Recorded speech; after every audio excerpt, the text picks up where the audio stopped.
Weird way to say that, Botrix. Botrix has correctly joined the channel. Weird.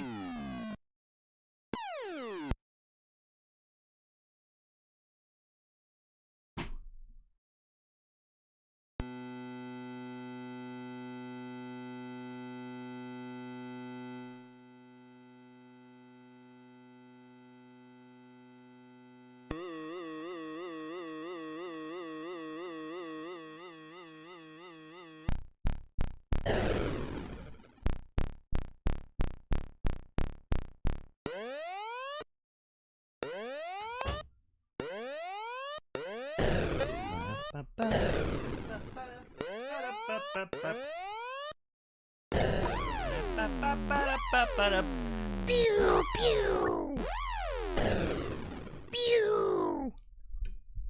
Oh my.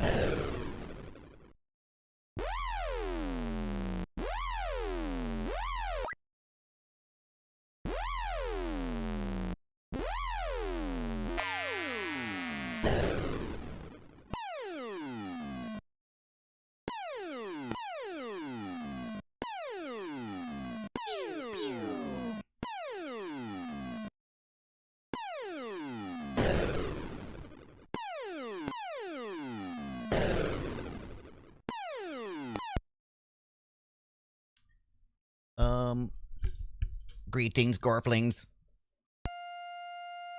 Oh, why? Why are you doing that?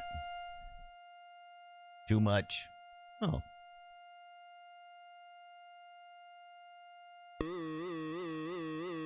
Bew, wew, wew, wew, it said.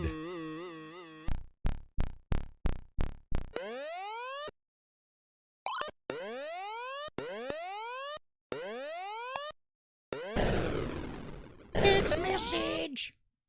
You have a text message. Bew. I said bew bew.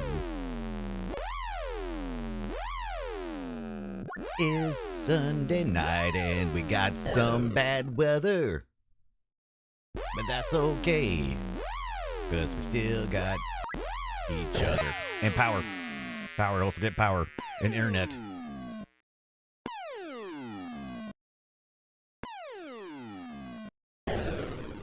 Oh, Gorf. You're so obnoxious. But I love you. I love you just the same.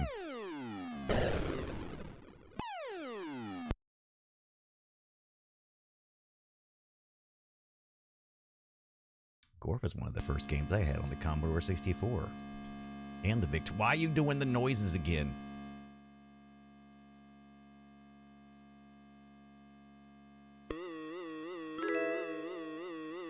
Oh, well, hello there. Welcome in.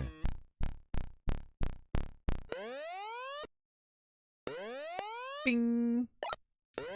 Thank you for the follow, Avid Acrid Jam. And I'm assuming that is correct because Botrix in it. Usually when Botrix sends to me, it means it's a follow and not a sub. So, way to go, Botrix. You're doing a fine job. Welcome in. I hope you're having a good Sunday, Monday, wherever in the world you are. I'm just trying to distract myself from the horror, the nightmare that is the weather outside. It's frightful. I also heard down in Australia that it was bad. In the other direction. Hot. Hot.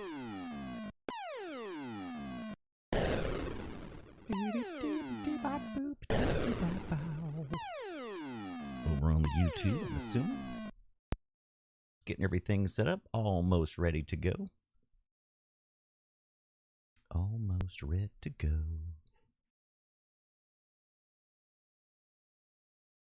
Ooh, I'm getting a lot of text messages. We are operating on a few-hour delay tomorrow for work. Let's see how that goes. How about you? How is your weather where you are? Oh, listen to me. It's me. Hello, me. It's me again. Alright, let's post that. Post anyway, I say.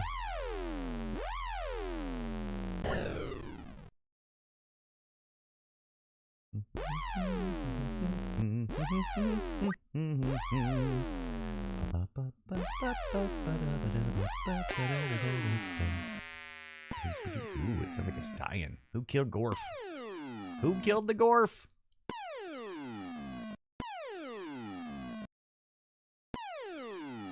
I'm assuming everybody is over there watching Tanagasa. Do Tanagasa stuff.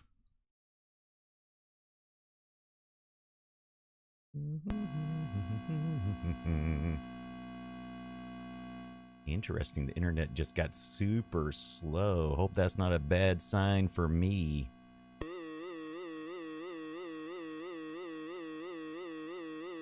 There we go.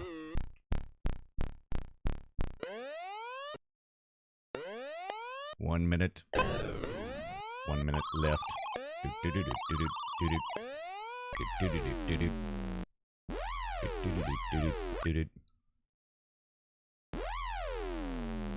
No, Facebook, I do not want to add a WhatsApp link. Alright, got that. Got the threads. Got the mastodons. Got the blue sky. Got the X. Let's roll. Welcome in, everybody. How's it going?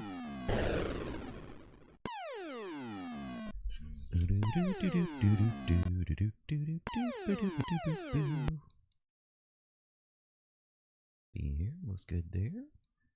Looks good there. Okay.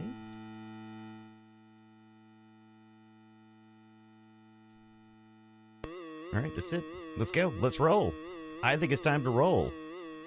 Agreed. Time to get live with some GORF. GORF on golf. GORF on... GORF at the arcade. GORF at home. GORF in the space station. Hi, everybody. It's Brian. I'm ready to play some arcade action. GORF at first. I'm going to start it off with, I play GORF most frequently. I did play it at Aladdin's Castle, at the arcade. But more than anything, I think I played it on the Commodore 64. And we got something special to play it with, so why not do just that? What we got here? We got our Commodore 64 Ultimate. Ooh, Starlight Edition. Sexy. Does it have keyboard flex? A little bit. Is it so bad that I want to 3D print the thing? Nah, I don't know about all that. But yeah, there's like a support thing. This is the Commodore 64 Ultimate that I waited ever so patiently for. And today I received they made it through, was it snow, sleet, whatever. The post office delivered the connector, the adapter, so that I could output from the standard to S-Video and composite. And I'm also outputting to HDMI, so I can do two sources. What does that mean? It means that I can not only see the screen in front of me, which you're also looking at there, as well as we can project it to our receiver and send it out to our CRTs. So we can do both! Why not both? Why not both? Taz, how's it going, friend?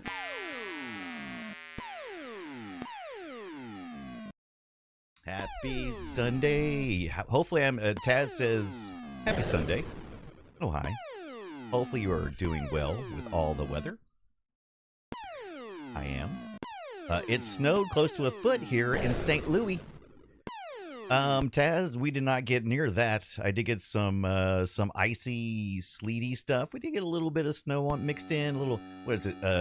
Snow and sleet mix, I think is the term they use. So, yeah, it's fine. It's fine. It's been a good weekend of board games. Yeah, I've been inside a lot. So I'm at home at my house, but the rest of my family is everywhere else. Everybody is everywhere else. I've been alone almost all weekend. But wait, when I say alone, I mean human alone. Alone with not many other humans. But not alone, because I got 2 outdoor cats who are at my front door constantly, feed me, warm me, and the family got all that stuff prepared, the warm part, and the food for me, but they're constantly at the door going, hey man, how about some food?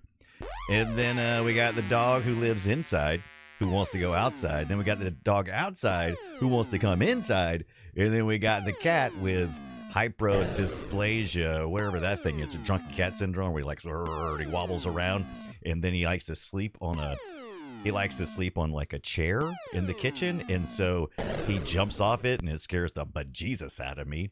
And then we got a crazy neurotic cat who's out in the garage who likes to come in for a few hours. And then we got the new baby kitty who's in Zoe's room taking poops. So I've been on pet duty. And you know what? I'm lucky because the rest of the family is taking care of grandma who had knee surgery, and that's tough. That's tough. So I'm just trying to hold down the fort. I hope I'm helping some. Bad poor. Did you miss stuff? No, we just started. I was just chit-chatting about my weekend so far. I am safe. It is warm in my house. It is dry. And we do not suspect we will have any power outages and probably the middle of the night, if I had to guess. And we may get lucky and not have that at all. I've been kind of watching all the, we're kind of on the bottom part of this.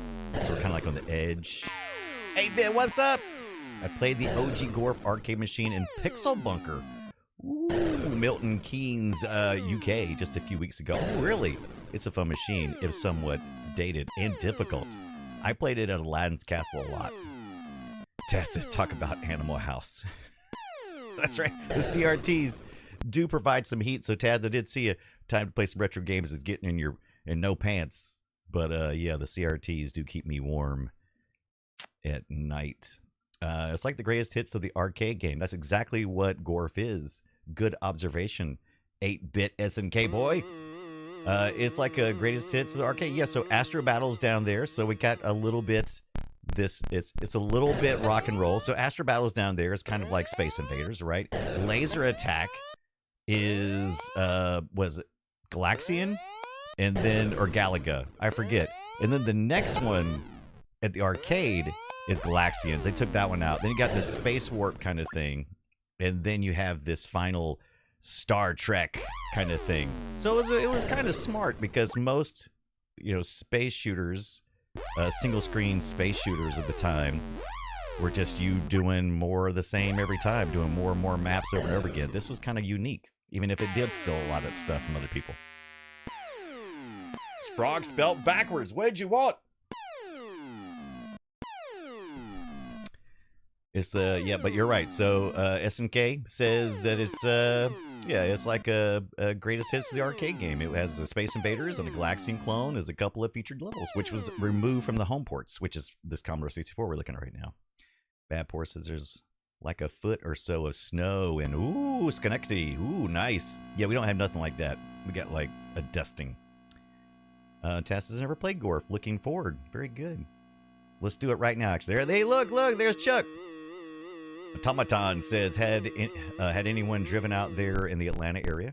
Got to go to the airport to pick up my niece. Nobody lives closer. Oh, you used to drive in icy weather all the time. I'm lucky that my Kia Sportage hybrid is an all-wheel drive. That was a perk for me.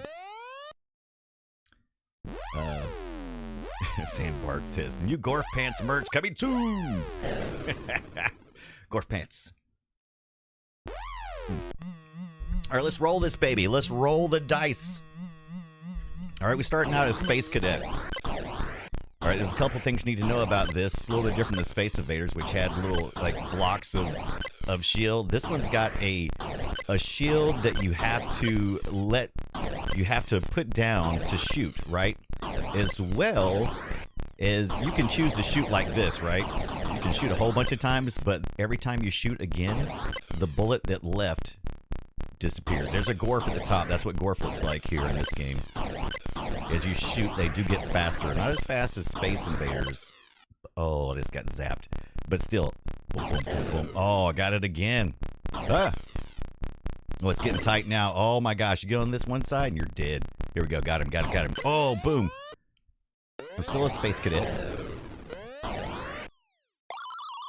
this guy. Here comes the GORFs. Here comes the GORFs.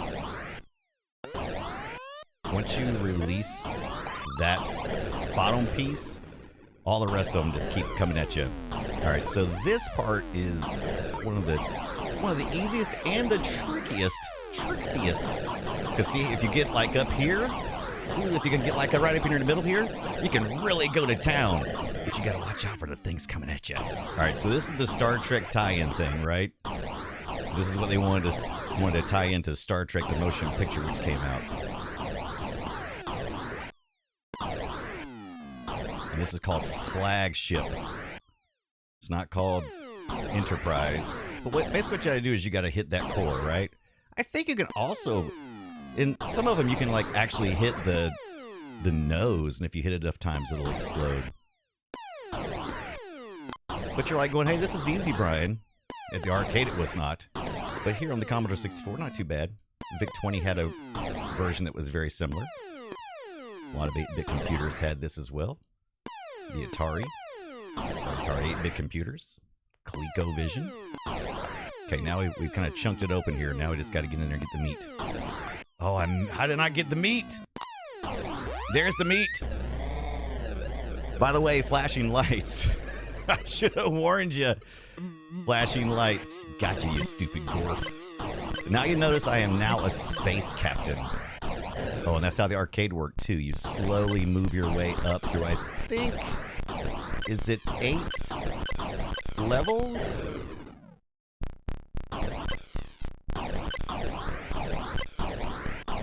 The Commodore had a really sexy blue background. I'd do better if I stay on the left side, right? Good boy. He got fast. Oh, I ate that one. Pick that, you Gorfians. Oh, no. Got blasted. Gorfian Hall of Fame. That's me. St. Bart said, GORF sounds like an off-brand Alf. Breakout meets Space Invaders. Okay, yeah, because it's got the little shoot. You got to shoot through the thing. Yeah, I could see that. 8-bit says I have ports of this for the Atari VCS 2600. I got the yeah, and the ColecoVision. The ColecoVision version is very good too. Yeah, from the shots that I saw of it, it looks pretty good. Moby Games is my go-to place for that kind of stuff, and I was checking it out earlier. Most of my experience, I'm not 100% sure, but either I had the Commodore 64 or the VIC-20, or maybe I had it on both for GORF. But they're kind of similar.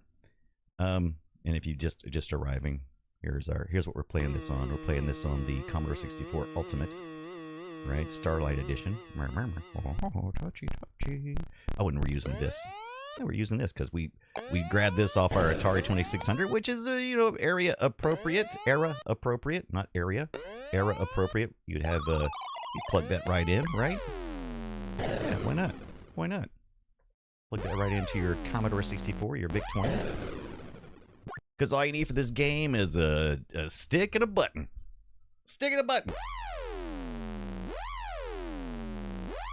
Just like at the arcade where you had, I believe it was repurposed Tron controllers.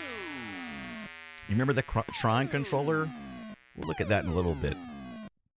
Which kind of reminded me. I've been meaning to order one of the Tron controllers, but I haven't done it yet.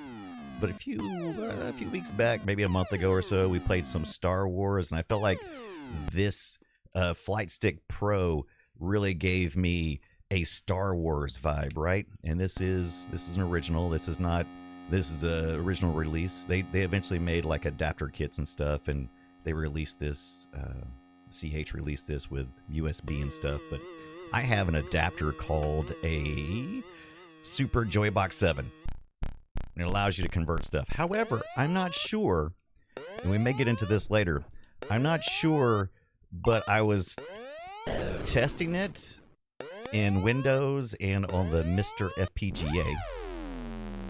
And when I did, I noticed that the voltage wasn't going up high enough when I was going to the right. So when I was going right and down, my voltage wasn't going up high enough. On the other end, it was like up and left. It was going to the right places. So I popped this open real quick and just looked at the pots, little knobby things, right? But we may open this up. Pretty simple inside. Pretty simple controller. But I'm going to either replace them or continue to do some testing because it's either the pots are worn out. They could be dirty, but I doubt it. When I opened this thing, it was pretty immaculate. And I adjusted too, so if somebody's like going, we just gotta adjust your little center buttons there on your X and your Y. No, that's not it. But these are the pots. When you're turning these are the pots. These are the pots. But that's just to center it, right? So, but the range is not far enough. But we'll probably at some point in time get our meter out and test exactly where these pots are going, if they're just wore out or what. Chuck says, wasn't GORF a type of trail snack? I don't know. I would love that though. But there was a clone of GORF called GORF PH. I love the fact that this game GORF kind of aped on everybody else's thing, and then somebody came along and said, you know what, we're gonna make a clone of you, and we're gonna call it GORF. So when you say it, it sounds the same, but it's spelt differently. It's GORPH.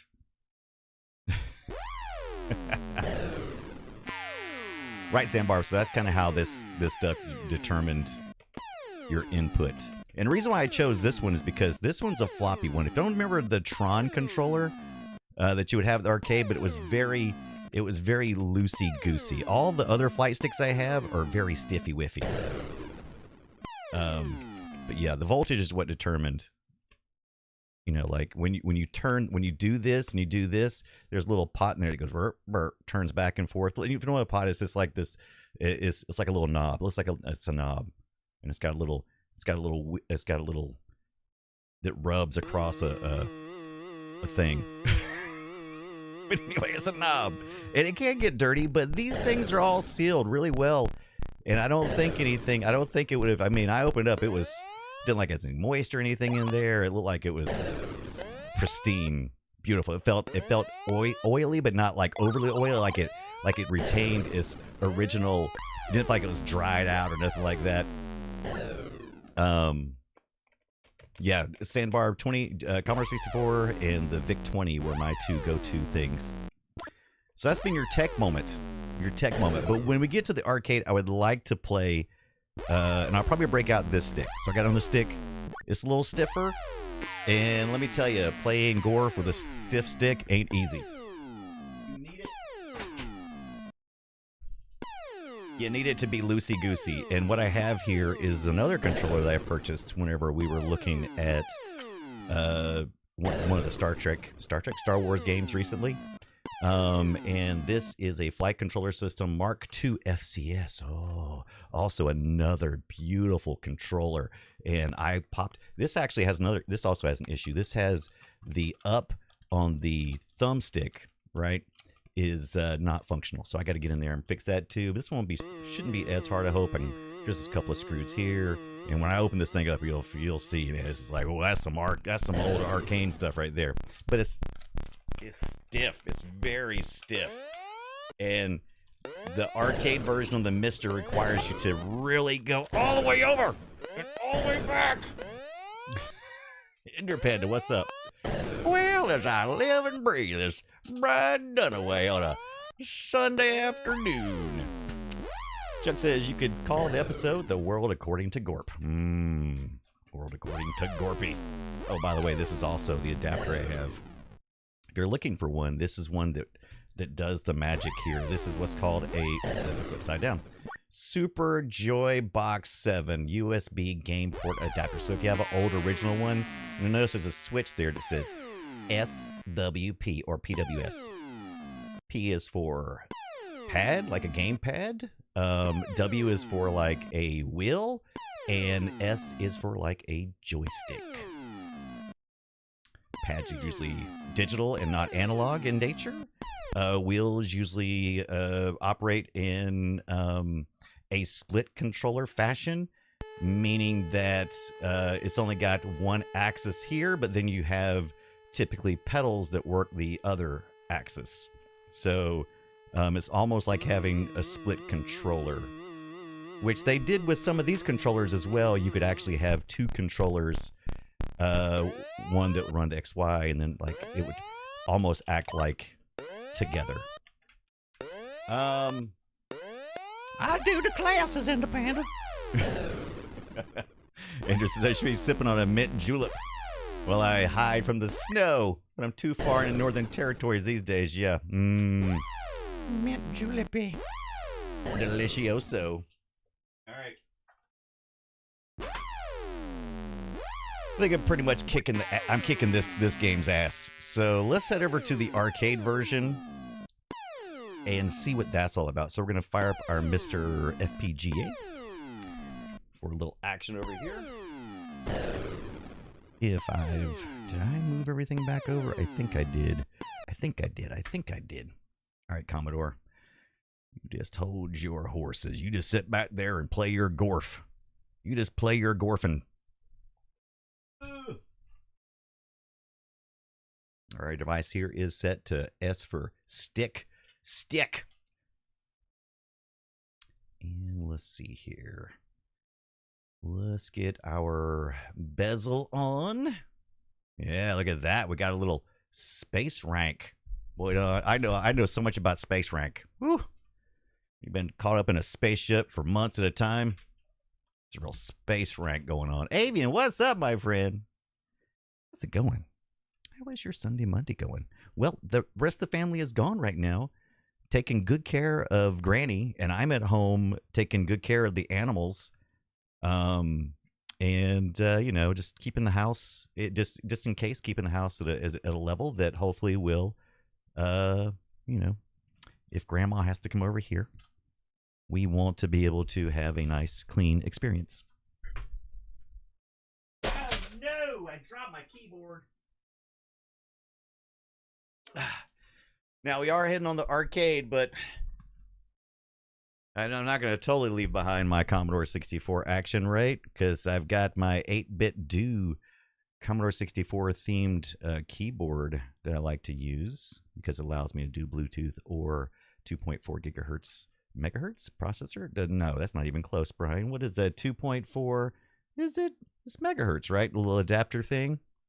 I was going to say a bunch of other words that weren't even correct. You don't judge me, right? We're friends here. Friends don't judge. They eviscerate. All right, let's see here. Right, Independent says, oh, the responsible people have left town. Please don't start a fire with an Atari or something, please. No promises. 8-bit says some older analog joysticks use potentiometers. Some pots for accuracy. That's right. Potentiometers, I think is how you say it. Potentiometers. But I always just call them pots, of course. Giga. Is it Giga for Bluetooth? And then I guess the other is just like a radio frequency and it's megahertz, right? Avian says we just side-eye you. At my age, mega always hurts. Where'd you go? All right. Let's roll down here to the Zaps. Let's zip through these. Let's get down here to the GORF. There is an arcade port of GORF on the Mr. FPGA. Oh God, I was gonna think about it for a minute.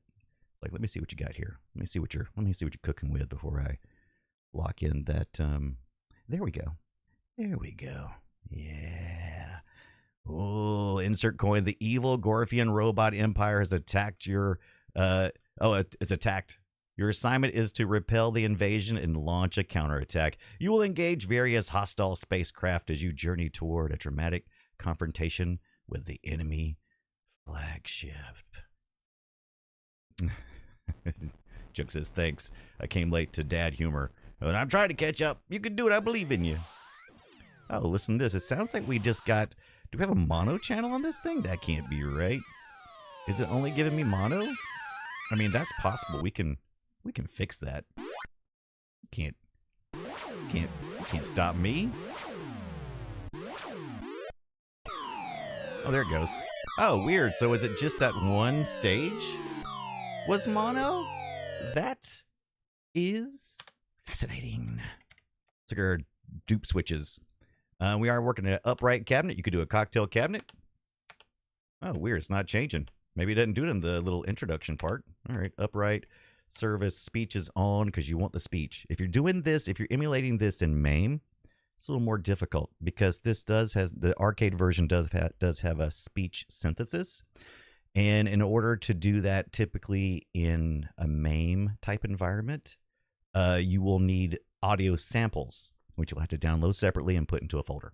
Good luck. It's a lot of fun. I did do that, by the way, and we might look at that way as well. Because we can get our retro achievements org. I'm mission deep. Join me over there and see if you can beat my scores. 8-Bit says I haven't needed a mystery yet. I love my mystery. Yeah, it sounds like it's only getting left ear on certain ones of these stages, except for the final stage, and that could just be how it's doing, right? So let's go to cabinet or a sound mix and see if that's different. Looks like it restarted it too. Let's see if that gives us a different effect. Oh yeah, Taz, cocktail cabinets would be a fun. I think that's a really good idea, actually. Me and Scott have talked about that. I've always been fascinated with cocktail cabinets. I only ran into they never had them at Aladdin's Castle that I went to here in where I live at. But I always seem to come across them like at Pizza Huts and that kind of thing. I mean, we can fake it. I mean, I can just make this thing mono, and then we'll just have it out of both ears. Interesting. Oh, you can swap it, so I guess you can reverse it. I don't know why you would. I can fake it, because that's going to be annoying if you only get one speaker. That would be quite annoying. So we're just gonna do that. Let's see. We got an Elgato. Remind me to turn this back later, because I will forget. I'll be wondering why I'm not getting cool. Ooh, and also wonder if the speech synthesis comes out of one ear or something. Ooh. Oh, we got an ad break. We just had an ad break come in, so that's the perfect time. I reset the ROM. That's a good question, Sector. Let's try. Let's just launch it real quick and see if we'll get some audio, and then we'll know for sure. Because if I'm not getting any speech synthesis, I'm gonna be angry. He's gonna be angry. Oh, you won't like him when he's angry. Let's throw these coins in here. Long live GORF. Okay, so that works. So yeah, we got audio. Welcome in. Hello, everybody. Yeah, we're doing an ad right now on Twitch. No big deal. I appreciate those who come in and are kind enough to watch those ads. Every little bit helps. You add to our totals when you do that. So thank you so much. I also appreciate it when you subscribe, because if you subscribe to the Twitch channel or YouTube or the Patreon, whatever, it doesn't matter. It all helps make this little thing we're doing more fun. And I missed the barbershop thing, so I want to go back. Yep. So what's up, Zoe? What's going on? Oh yeah, I want to go to the Galloping Ghost. Yes, I would love to go to the Galloping Ghost, Ender Panda. Tess is at a barbershop. You saw an assortment of retro pinball. They occasionally would bring in cocktail cabinets. Yeah, usually in like bars and stuff, in pizza places, cabinets were preferred maybe because it would allow them to maybe like people could put drinks and stuff, I suppose. Probably a little safer than stand-ups, because stand-ups, you can't really put a drink on a stand-up, like a slide right off. So I mean, even though it may be annoying to have somebody put a drink on your cocktail table, at least you could wipe it off, right? It's usually glass anyway, right? The pageant, what is up? The pagan gent says, thank you for everything, and there's a resub for 3 months. Thank you so much, the pagan gent. What you been up to? What's been up? How is your Sunday Monday going? Avian says, we did skiing with my dad, and he would bring us into the bar and give us quarters. Get out of here. Get out of here. Leave me alone, would you?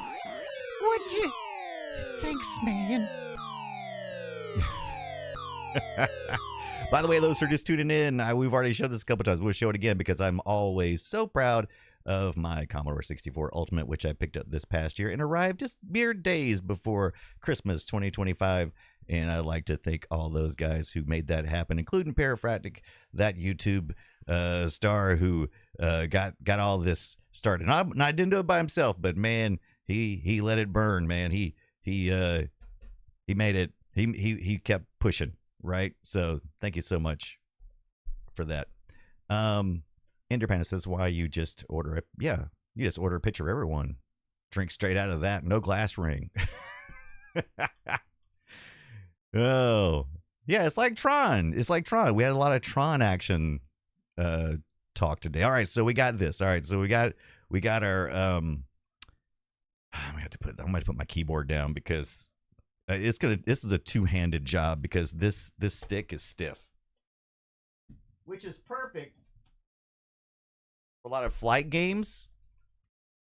But the Tron stick that they used was a lot more loose in the original. That's too loud. I can safely say that is too loud, you Gorfinator. All right, let's check this out. All right, long live Gorf. Long live the Gorf. Oh, by the way, what you can do here, this was kind of unique at the time as well at the arcade. If you put in, currently my dip switches say that if I put in a coin, I get 2 credit ships, which is really just one play, which is 2 ships. All right, so I put in a coin, I get 2 ships. If I put in 2 coins, I can then choose either to play 2-player, and you take turns, or I can choose to have 4 ships. That's as much as you can do, but that was a pretty unique idea at the time that you could put in extra coins up front and be able to play. Dan Anderton, what's up, my friend? All right, so let's get it started in here. Before Day Girl, thank you so much and welcome in. As you can tell, the graphics are better. The graphics are awesome. I hear a raid coming in. Tonda Gosa is raiding up in this place just in time to play some GORF. We were playing the Commodore 64 version earlier. Let me run through these few lives and we'll talk all about Tonda Gosa and what Tonda twere doing. We are playing this on the Mr. FPGA, and you can thank Tonda Gosa for my interest in that bad boy. And then a person in our community had 2 Mr. FPGAs and sent me one years ago. And I am forever grateful because it changed my life. Oh my God! Don't tell me I will meet a Gorfian Doom, you space cadet. If you look over on the right-hand side of the cabinet art, if we were at the arcade, that space cadet would be lit up. Because this is our first run-through of the 5 possible games.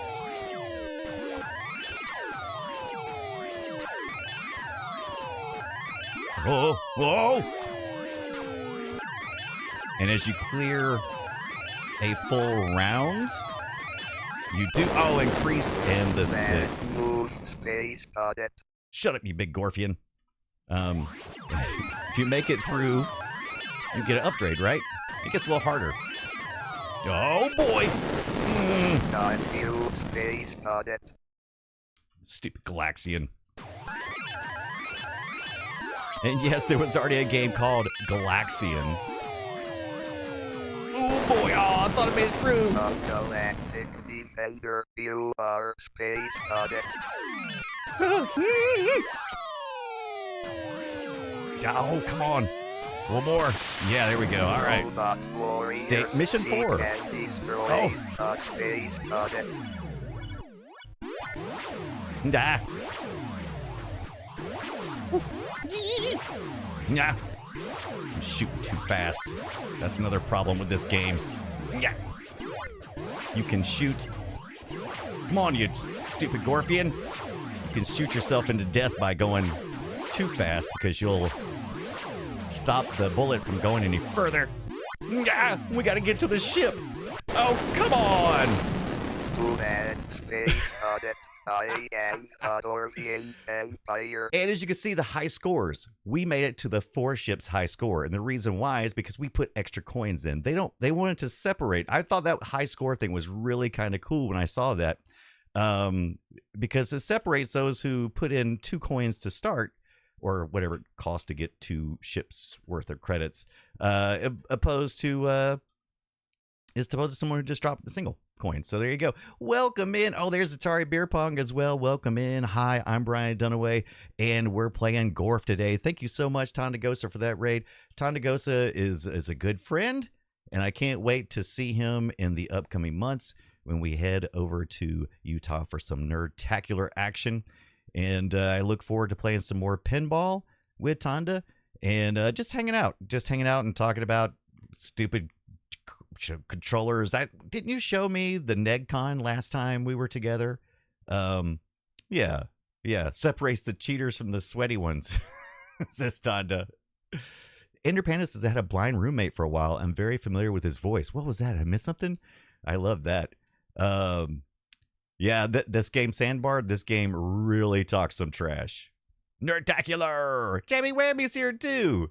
What is up? I need to get some shout outs to a bunch of great streamers. Jammy Whammy, Tondagosa, Atari Beer Pong. These are all some of our great, just kind of loose connective tissue that is retro gamers on Twitch. I love, those are the people matter of fact, if you take a look at my stream deck where I have people that I go to raid in on, and we'll do just that. Almost like, let me get it right up here. There's only one screen full of cool ass people. Excuse my non-wholesome language there, Tonda. But we got Coverville, That Girl Joey, Tondagosa, Atari Beer Pong, Jammy Whammy, Scott from Frog Pants, and then we got which one is that one? Pass the Plunger. So that's some of my favorite people. You're on a short list of my favorite people that I push buttons. Boop, boop, boop, boop. If you're on, because it'll light up, it'll be colored if you're on, and nobody's on right now because Tonda just rated in. Thank you so much, guys. Oh, you should be. Yeah, totally, man. Because you guys have the same stuff that I'm looking for, which is, not too aggressive or profane, but having fun with retro games and classy and wholesome is what words I'm looking for, probably. Yeah, there you go. And I love when Jammy Whammy sings. That's my favorite part. I'm always inspired for that. All right, let's see. Let's get back over to here. So let's give some shout outs real quick. Let's let GORF do the GORF thing while we do some shout outs real quick. I got to get who's a moderator? I need to put some more moderators in this thing. All right, we're going to start out with Tondagosa because Tondagosa was kind enough to raid in on us and welcome in the community that came in with Tondagosa. I probably know a lot of you guys. A shout out to Atari Beer Pong. I believe I saw you pipe up next. And then, of course, make sure I'm getting all those right. And then also, of course, a shout out to amazing Jammy Whammy. Is it Whammy Games? I think that's right.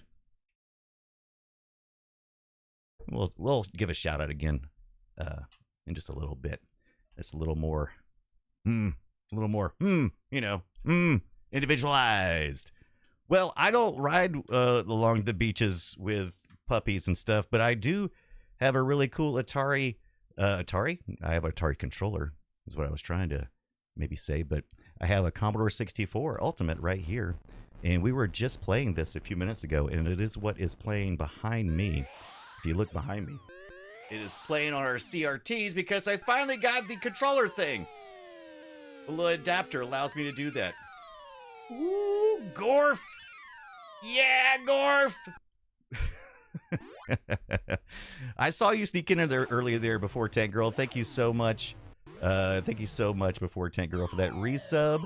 I want to give a shout out also. Thank you to Tana for that raid. And Atari Beer Pong gave out a community sub. Thank you so much. And the Jamie Whammy gifted a 1 month tier 1 sub to Beer Pong. Look at you guys. Look at you guys.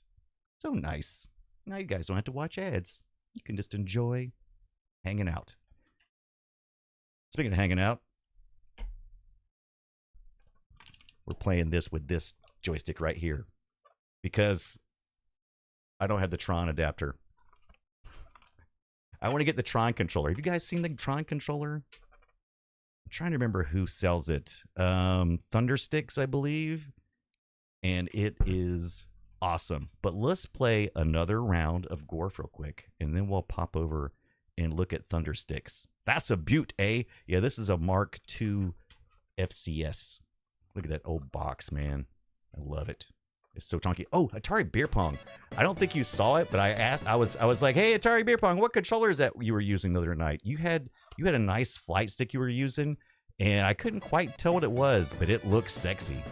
I loved it. Look at you, Jamie Whammy, making it rain up in here. Atari Beer Pong also giving out those community subs. Thank you guys so much. You guys are the best. Let's see. Lurk and eat, do it. Time to go. So go get yourself some food. Discordian Dog is here. I'm half here. I am also in the race day watching stream. Oh, watching Star Kids Oregon Trail. Oh my gosh, you were doing it all. All right, let's try this again. Let's get some. We're gonna insert some coin. We're going to we're gonna go with the extra. We're gonna go with the extra again. I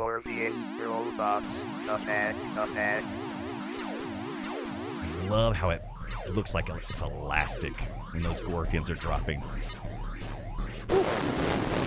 Come on.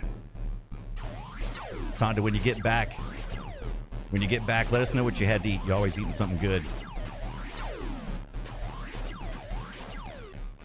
I made some loose meats for lunch. And then I ate that again for dinner. Something I ordered from Publix. I don't know what it's called. Oh my gosh. Just nice loose meat stuff that I can put in like a sub. It's delicious. They're getting fast. They're getting fast. Take that. For Tank Girl. I just said it was going to be wholesome.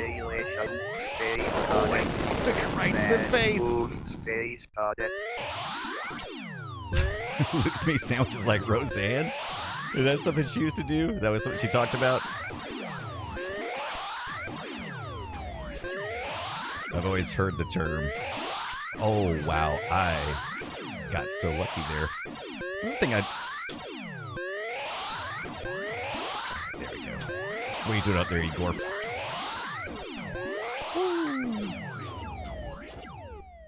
Oh, the golden snitch! The golden snitch! Oh, did they? Oh, is that what they call their shop? Oh, that's great. Woo. This game makes me sweat.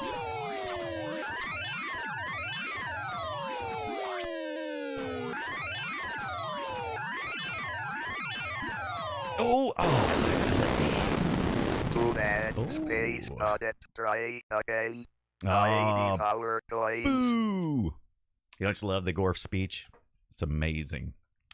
Before Tank Girl splurges on some Taco Bell because it will be too cold to go out to eat the rest of the week. Yes, a Taco Tuesday's probably off. Discordia says I had pizza 2, bacon, meatball, and black olive. That sounds good. Finally wanted some meats.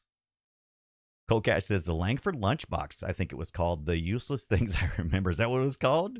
That's great. 410 Girl says, I'm mad we didn't get any icy road day. Rain Oh, dried up and it will just be Lurk. cold. Yeah. Yeah, it just got nasty. Discordia says the voice sounds like Bitter Happier by yeah. Radiohead song. That's a good one. Tonda has a Vulcan lifespan. He does. He still looks so young. How old are you? You're ageless. Ageless. You were covered in ice. I was telling everybody earlier, I'm at home by myself with the animals.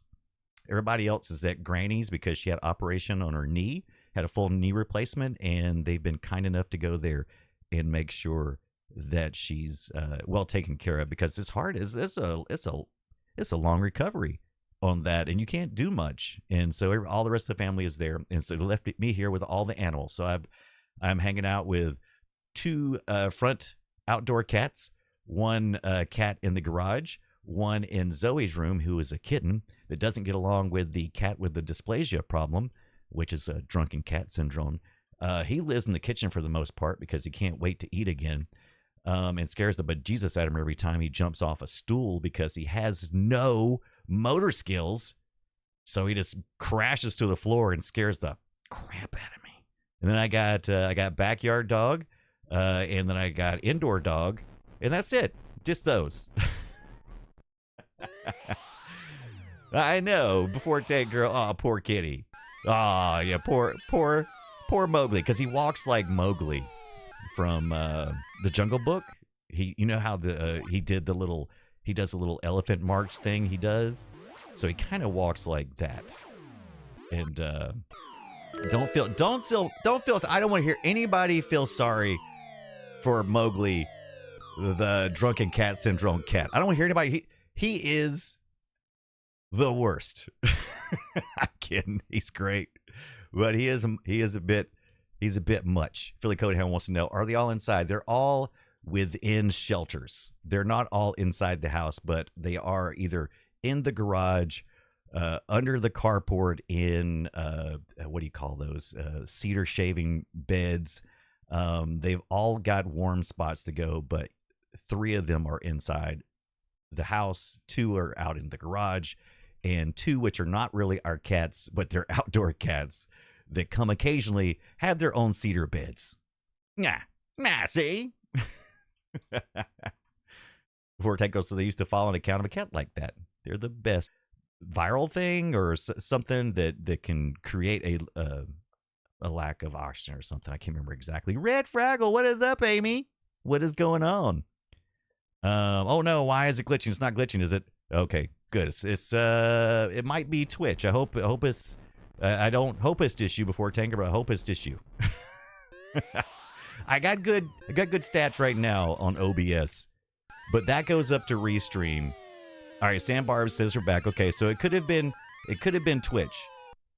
I'm having good connectivity to Restream, which is having good connectivity to YouTube.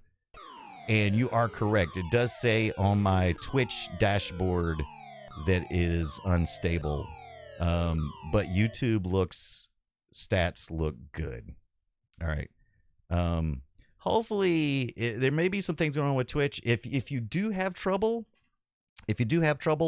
I am on YouTube as well. Why is that overlay on that? Let's look at that later.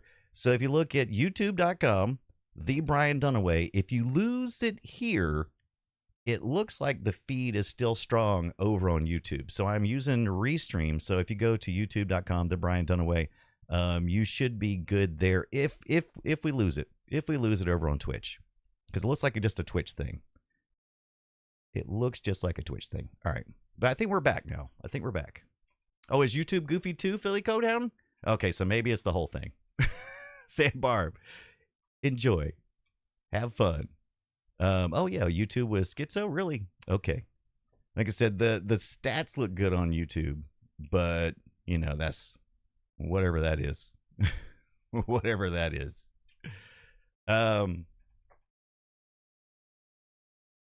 So what are you saying? Is Bezos? Yeah, always. Oh, if in doubt, blame Bezos. I'm just glad I got power. Yeah, stupid interweb messing with a good freaking raid. Had good numbers, now down to poo-poo numbers. No, I'm just kidding. We still got great numbers. It's still good. It's still good. What you gonna do? That's all right. It's all right. All right. Speaking of which, let's play another round of this. And then I think we are gonna run into an ad. And so we'll finally get a chance to look at that Tron controller. So hang on to your butts. I'm gonna try just the. Oh, I need to clear these. I need to clear out these credits. So, got too many. Chuck says we had a power outage for a few seconds, but so far so good. Good. Yeah, that's the big risk right now for us. All this ice in the. Oh, it didn't actually reset it. It just kind of. It didn't do. So we're just gonna do that. Take that. Take that. All right, let's get back here and dim this page down to Gorfenstein. All right, now we should have the right. Hold on to your butts. And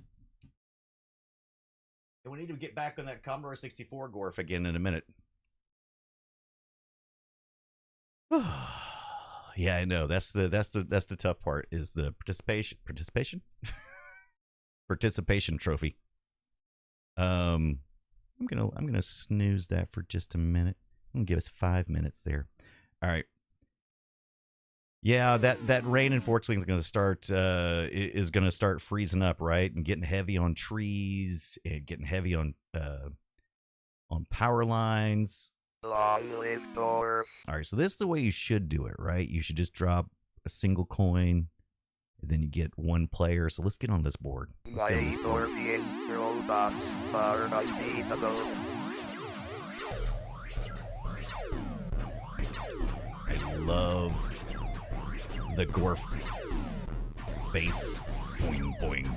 Oh, I almost had the ship. I actually find this shield to be better than the Space Invaders shield. And I like that they also, like, kept with the spirit of mixing it up. The final stage, Mission 5, they invert. They invert the shield. Oh! Yeah. Ooh. Oh.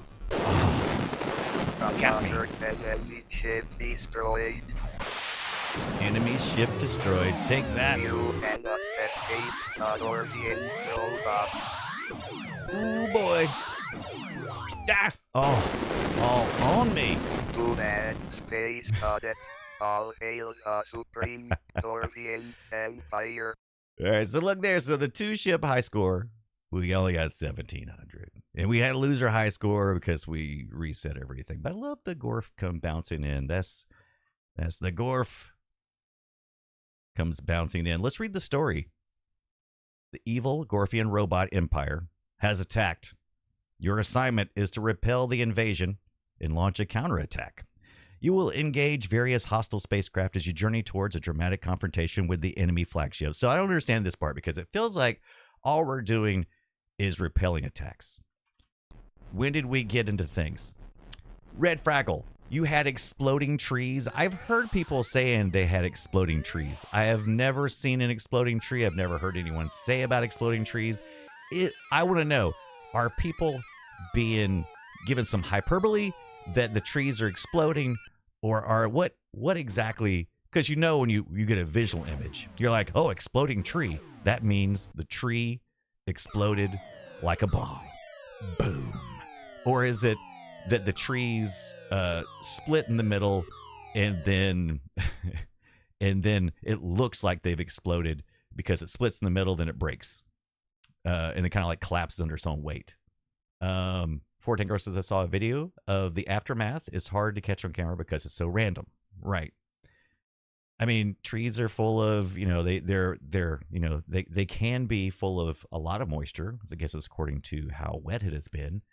And then I guess that had to be like the perfect set of circumstances where you've had a long spell of dry and then the tree maybe absorbs a certain amount of moisture, and then the temperature drops and the ice expands.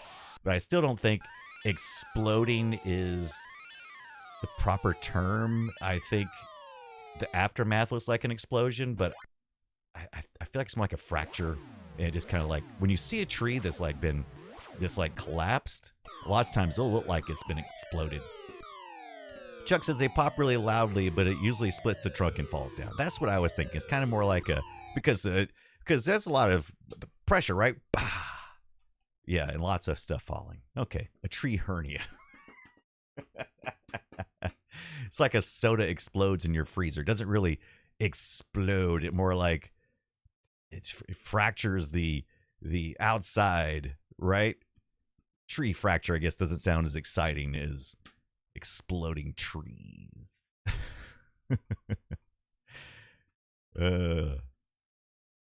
You should wait for sanctions to take effect. Aliens hate those, says Enderband.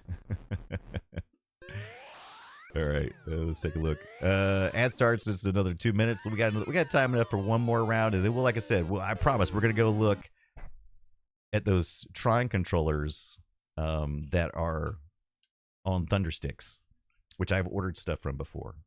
But I just every time I always say, I'm like, oh, that's it.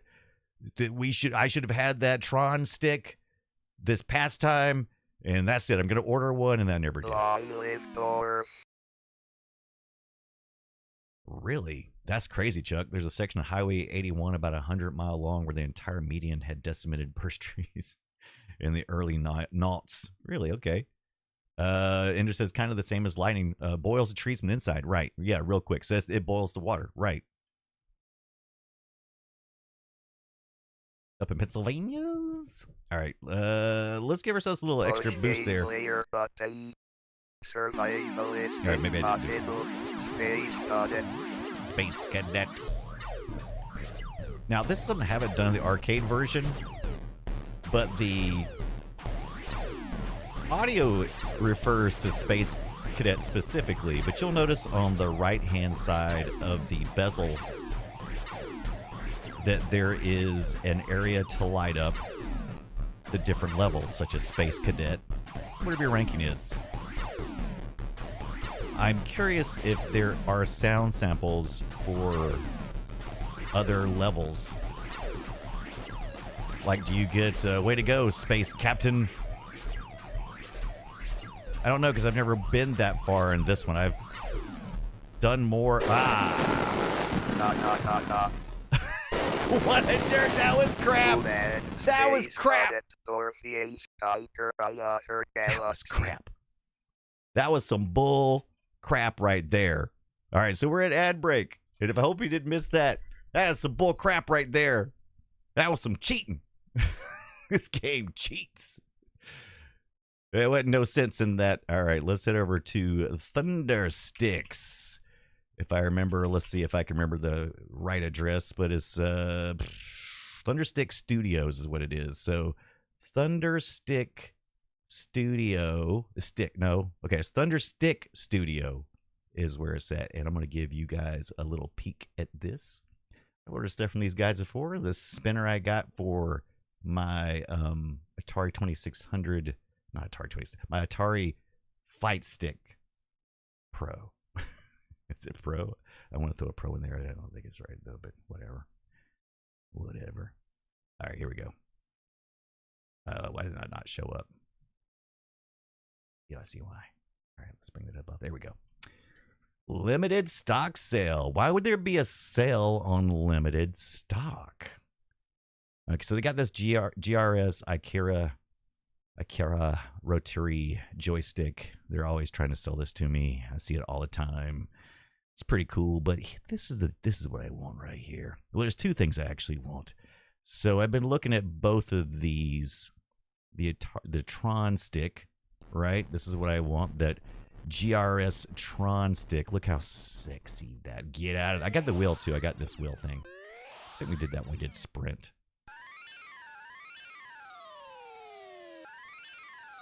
Oh, why are you being such a butthole? All right. Yeah, look at this. We'll deflect. Look how sweet that is. I can put that right in my Atari Fight Stick device. It's $39.99. What is my excuse? What is my excuse? Oh, this guy. I love this guy, actually. But this guy. Look at that. I don't want to full screen it. I want to make it bigger, though. I don't want to scan no QR code. Bite me. All right. What are your ads, too? Too many ads. But yeah, TS Sticks or Thunder Sticks. Thunder Stick Studio. And this other thing I want, too. I want this. Walk. I want this thing right here. Order me. It's that Star Wars arcade thing. Thanks, Glenn. Thanks, Glenn Retro Show. Yeah, I want that and the Tron Stick. Those are the two things that I want for 2026. Look at that. Yeah. Empire Strikes Back, yes. Look at that thing. Ooh, do you get that? Do you get the little joy thing too? You get to swap out? That's interesting. All right.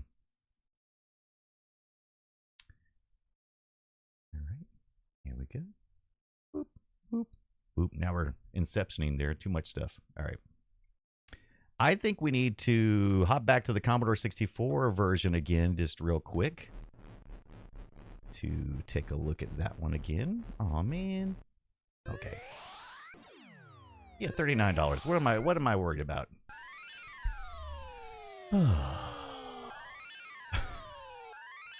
You got GORF right in the GORF with really big long GORF. Says Ender Panda earlier. That was rude. It was rude, that game, to do that to me. I mean, like to hit me right as I respawn? That's some crap. Oh, did Return of the Jedi also use that controller? Okay. Ender says, I just realized how funny an Ernest Borg 9 sure would be. Borg of 9. Look at you with the humor. Look at you coming with the classics. The classics, I say. All right, let's switch over back to our Commodore 64 version here with our Atari stick. Let's get small. Let's get back home. Let's get back to the home. Are we ready? Here we go. All right.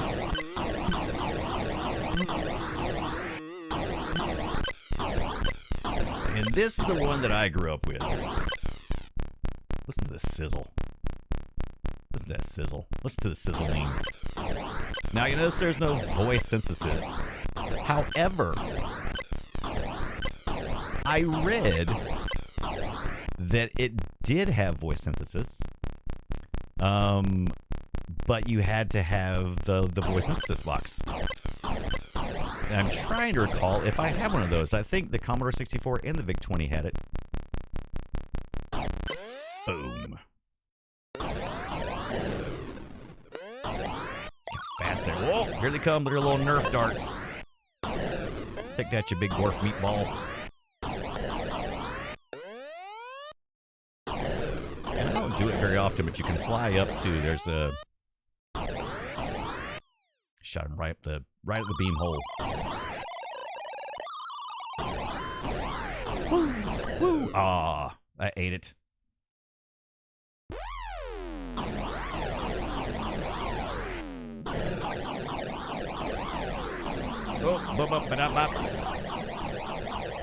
Oh, man, come on.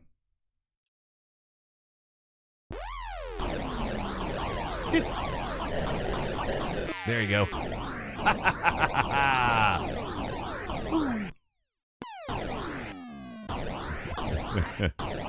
We got some characters up in our community, don't we? Love it.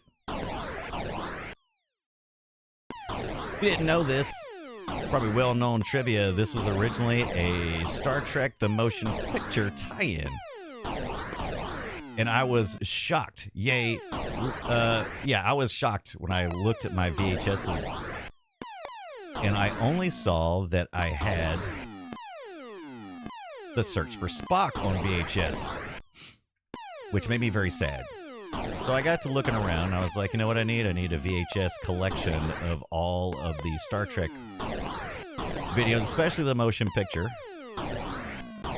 And I discovered that they want a lot of money. But then I found a listing on eBay, and this person had a ton of VHSs, and they had buy one, get one free deals.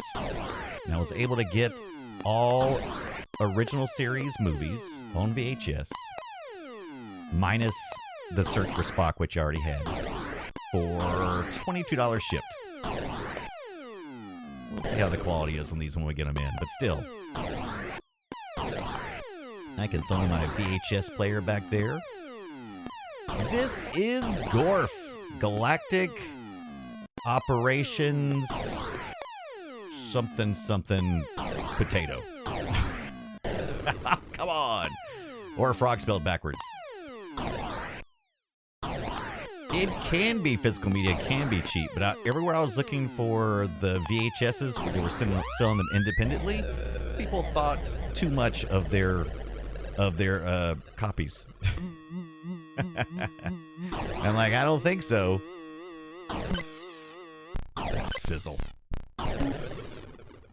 Thank you for that follow, by the way, earlier. Bison Chrome. I don't know if I mentioned it or not. And Wong7, is that right? Wong7. What's this? It is GORF. It is GORF. Not only GORF, it is GORF on the Commodore 64, which we're playing on our Commodore 64 Ultimate. Ooh. And playing behind us on our CRTs, as well as here. Independent says, but yeah, independent sellers think they have Beanie Babies. Yeah, studios are trying to get rid of them. Absolutely. Yeah. Yeah. Wong, you're right. Holy seizure. Yeah, you could definitely have a seizure. I was kind of didn't think about that until earlier when I did complete that final mission. I was like, ooh, yeah, that may be. Maybe we need to have a flashing warning or something. Yeah. Maybe says, I do not see a man on his knees playing golf, Brian. What? GORF on golf? Oh, come on, GORF. Did I say GORF? I would love it. Don't you love that? That's a full computer too, Discordia. That is a full computer in there. There's an FPGA inside that bad boy, which I want to add a SID chip to. Oh, that's Dorf. That's right, Avi. That's Dorf. Dorf on golf. Wah. Yeah, I love it. There we go. Boom. That's what we're playing this on right now, too. Fire the torpedoes. Fire the torpedoes, Mr. Golf. Mr. Golf. Love it. These little yellow ships remind me... And just like the arcade, sometimes the home version is also kind of cheaty. Those little yellow ones remind me of Nerf darts. Oh. Yeah, GORF his first thought was to be varied. That's what they wanted to do. They wanted to take all these space shooters from the time and put them into one. However, they have varying degrees of sneaking that in. Like Galaxians. Is this Galaxian? But that's the arcade. Didn't have it on the home version. I couldn't get away with it.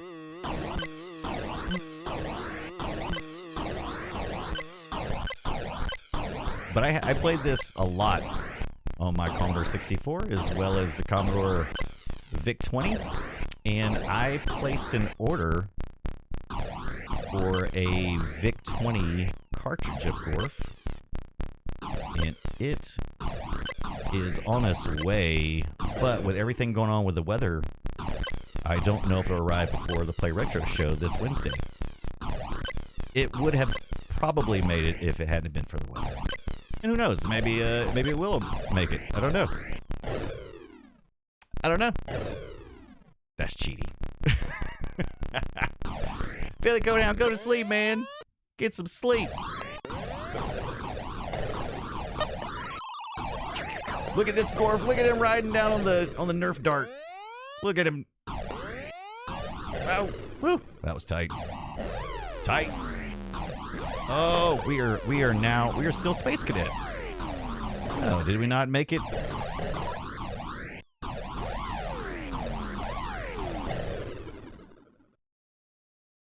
Yeah. 8-bit SNK says the arcade may be easier because the ship is smaller. Because it is massive here. It is massive. I think the arcade is probably as difficult, but I really need a better controller for it. This one's controlled fairly easily with this Atari controller that I have. But I think, yeah, I think the controller I'm using for the arcade version is a little tight. Tight.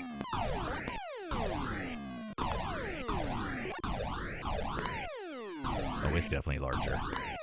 Like a rearview mirror, like a dinosaur. Like a dinosaur. Little baby dinosaur. Oh, did I get him? Oh, I missed. Wait, I got him this time. Oh, I missed him. Am I space captain? Yes, I'm a space captain.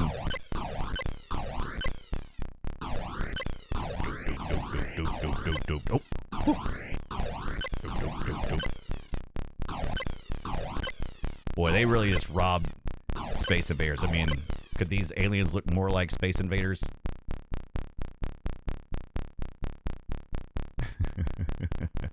Trying really hard not to say that's what she said. That's what he said. Oh, I missed him. Here he comes. Here he comes.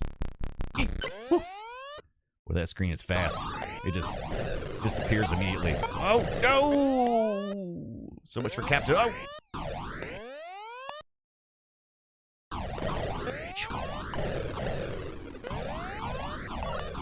We got Gorf. Are Gorfians meatballs? Oh, that was some teleporting into the right. Oh my gosh! Game cheats like nobody's business. Cheating like a Gorfian. That's my new phrase. You're a big cheater like a Gorfian. Brah.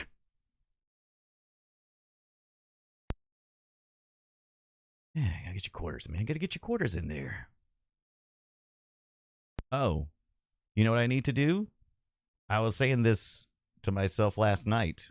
I was like, oh, someone had sent to me, and I need to go look. Because I usually keep little notes with everything that, when community members send me things, I keep notes with them usually.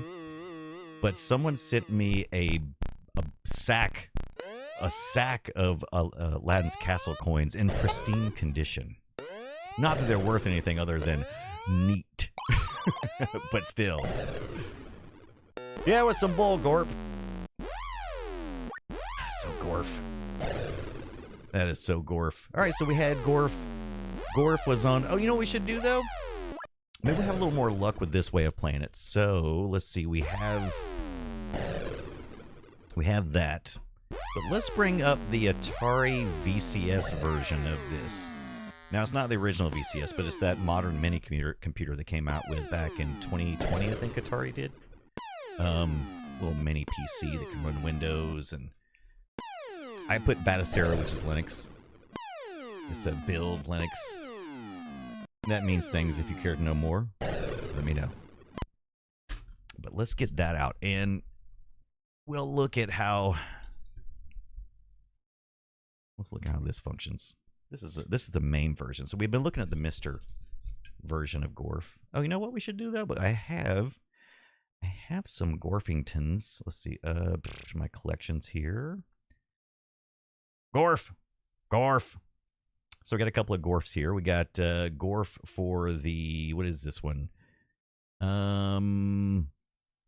This has got to be Atari, or is it ColecoVision maybe? Take a look to see what the game data says. Gorf USA. Images, blah, blah, blah. Wait, where are you at, though, Gorf? Manuals? This doesn't tell me nothing. This doesn't tell me all the things I need to know. 8-Bit wants to know, is Gorf even that interesting? I think it's kind of, yeah, it does some new things. So it's kind of a really weird thing with GORF, right? Is CBS video games. But this doesn't say like, hey, look at me, I'm Atari. Oh, but that's an Atari stick there, though. All right, message from Interstellar Space Force Command. I wonder if my Atari Big Book of Art has GORF in it. Chuck, you and A be very careful. Headed to the airport in Atlanta, and it is not great out there, so please be safe. Take your time, and return to us. Return to us. All right, we got that one. There's a 7800 version. Okay, so let's try. Let me update this game list. It should be showing me my MAME version as well. It's GORF time. It's a darn GORF time. All right, there it is. There's the MAME version. Then you got your other languages. I had to download the sample files for this too, by the way, if you're ever curious about that. All right, let's play the Atari 2600 version of this. And this time, I'm going to cheat. I'm going to cheat a little. All right. Let's take a look. By the way, this is what I see. This is the interface I see on my Atari VCS. See if I can remember what. There it is. Oh, how offensive. Let me turn this down real quick. Holy smokes, I forget how much louder the Atari VCS always comes through. There we go. All right. Zoe, are you taking a nap? Go take a nap. Go take an 8-hour nap.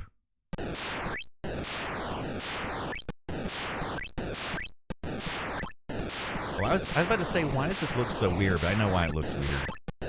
Because I'm double filtering. I'm double filtering. I knew that looked odd for a reason. Let's take a look at here. We're on Atari VCS, which already has some amazing bezels. We don't need to do all that, so we're going to take our OBS filters off. Wink. There we go. That's better. Oh. Is it too late for bacon? Why is the second row red piggies? I mean, I think they're super cute. Actually look more like the GORFs than the other GORFs do. Tana says double filter for that smooth, refined taste. Mmm. This is a valiant attempt by the by ye old Atari. I mean, that little spaceship down there looks definitely reminds me of the Enterprise. Boink. All right, then we got this level. Oh boy! Holy crap! Those things are coming fast. Woo! Those things are. Whoa, dude! Dude! Hey, man! That's rude. Woo! Those are fast. Holy GORF holes.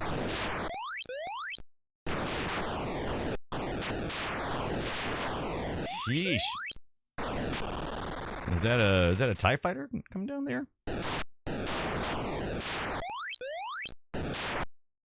Whew. Oh. Holy. Whew. Man. Let me go. Let me go on to the next level, bruh.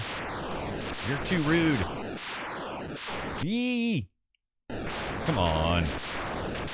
Now, the other versions of the game, you either have to avoid or shoot, so I'm not sure if...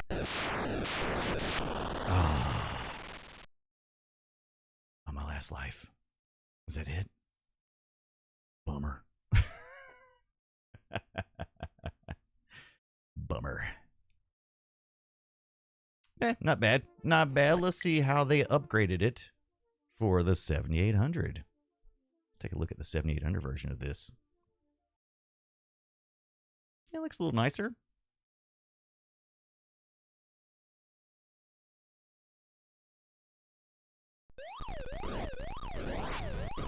Super fast in all instances, but this is a little more arcade accurate, right? Okay, I think this ROM may be broken though. I'm pretty sure I'm not supposed to be getting away with that. I'm not getting hit. This is definitely broken. Either that or I got some kind of cheat turned on that I didn't know I had turned on. Take that, you stupid GORFs. Maybe it's just this level. Let's see if we get zapped by these things. Oh yeah, look at this. Well, we're definitely cheating. Hey, we're definitely cheating. Oh, now they're froze up too. Yeah, this ROM's not good. All right, let's forget that one. Andrew says, if Brian smoked, what brand would he use? Marlboros, Lucky Strikes, Camels, Virginia Slims. Nice dodging, Tex. It's time to go. There's actually an answer to that, Ender Panda. I don't smoke, but my family did smoke, and I'll tell you what they smoked after this. Brian, you've come a long way, baby. Is Clico version good? I need to get that one. I need to get the Clico version. I've heard it's really good. Midnight Rocker says, what ROM am I trying to use? So this is the Atari 7800. And let's take a look to see if we can get some information about the image itself. Publisher, public domain. I think I might have gotten this on My Abandonware or something like that. I don't know. Release date 12/13/2009, which tells me maybe this was a fan made version, maybe. So maybe this is the later version. Okay, so maybe that's not the real deal original. So maybe that's why. Let's take a look at the MAME version. Probably very similar to the experience on the Mister. Let's take a look.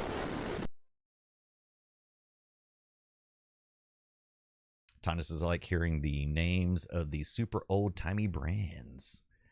Midnight Rocker says, let me look at my collection. Let me hook you up. I never smoked, other than, you know, I've inhaled, but I never smoked. I was never like, yeah, I'm going to smoke it up. But Camels were always the thing. Unfiltered Camels was always the thing in my family. Unfiltered. Yeah, Midnight Rocker absolutely agreed. The MAME version is by far the superiorist version out there. So let's get this one. Wow, so much quieter than the other. Also, I downloaded the samples, so we should be getting the juice, right? Maybe I need to go, since I did it from the collection. I wonder if that is throwing. I wonder if that's throwing it off. Let me get into my MAME. Into my MAME. Independent says, nice. I used to smoke Camels when I first started. Yeah. They should be in the right place. I tested this the other night, so they should be good to go. There it is. There's the long-lived GORFs. Look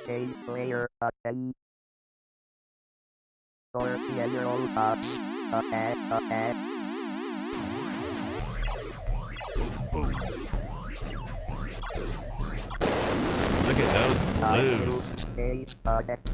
What an assault on the senses.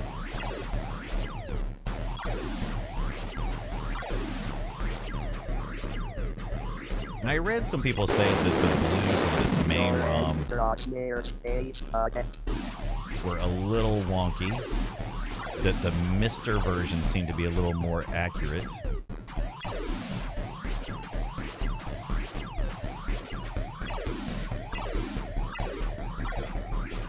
Dude, I'm not gonna laugh, Midnight Rocker. That's exactly my experience as well, was on the Commodore 64 and the VIC-20.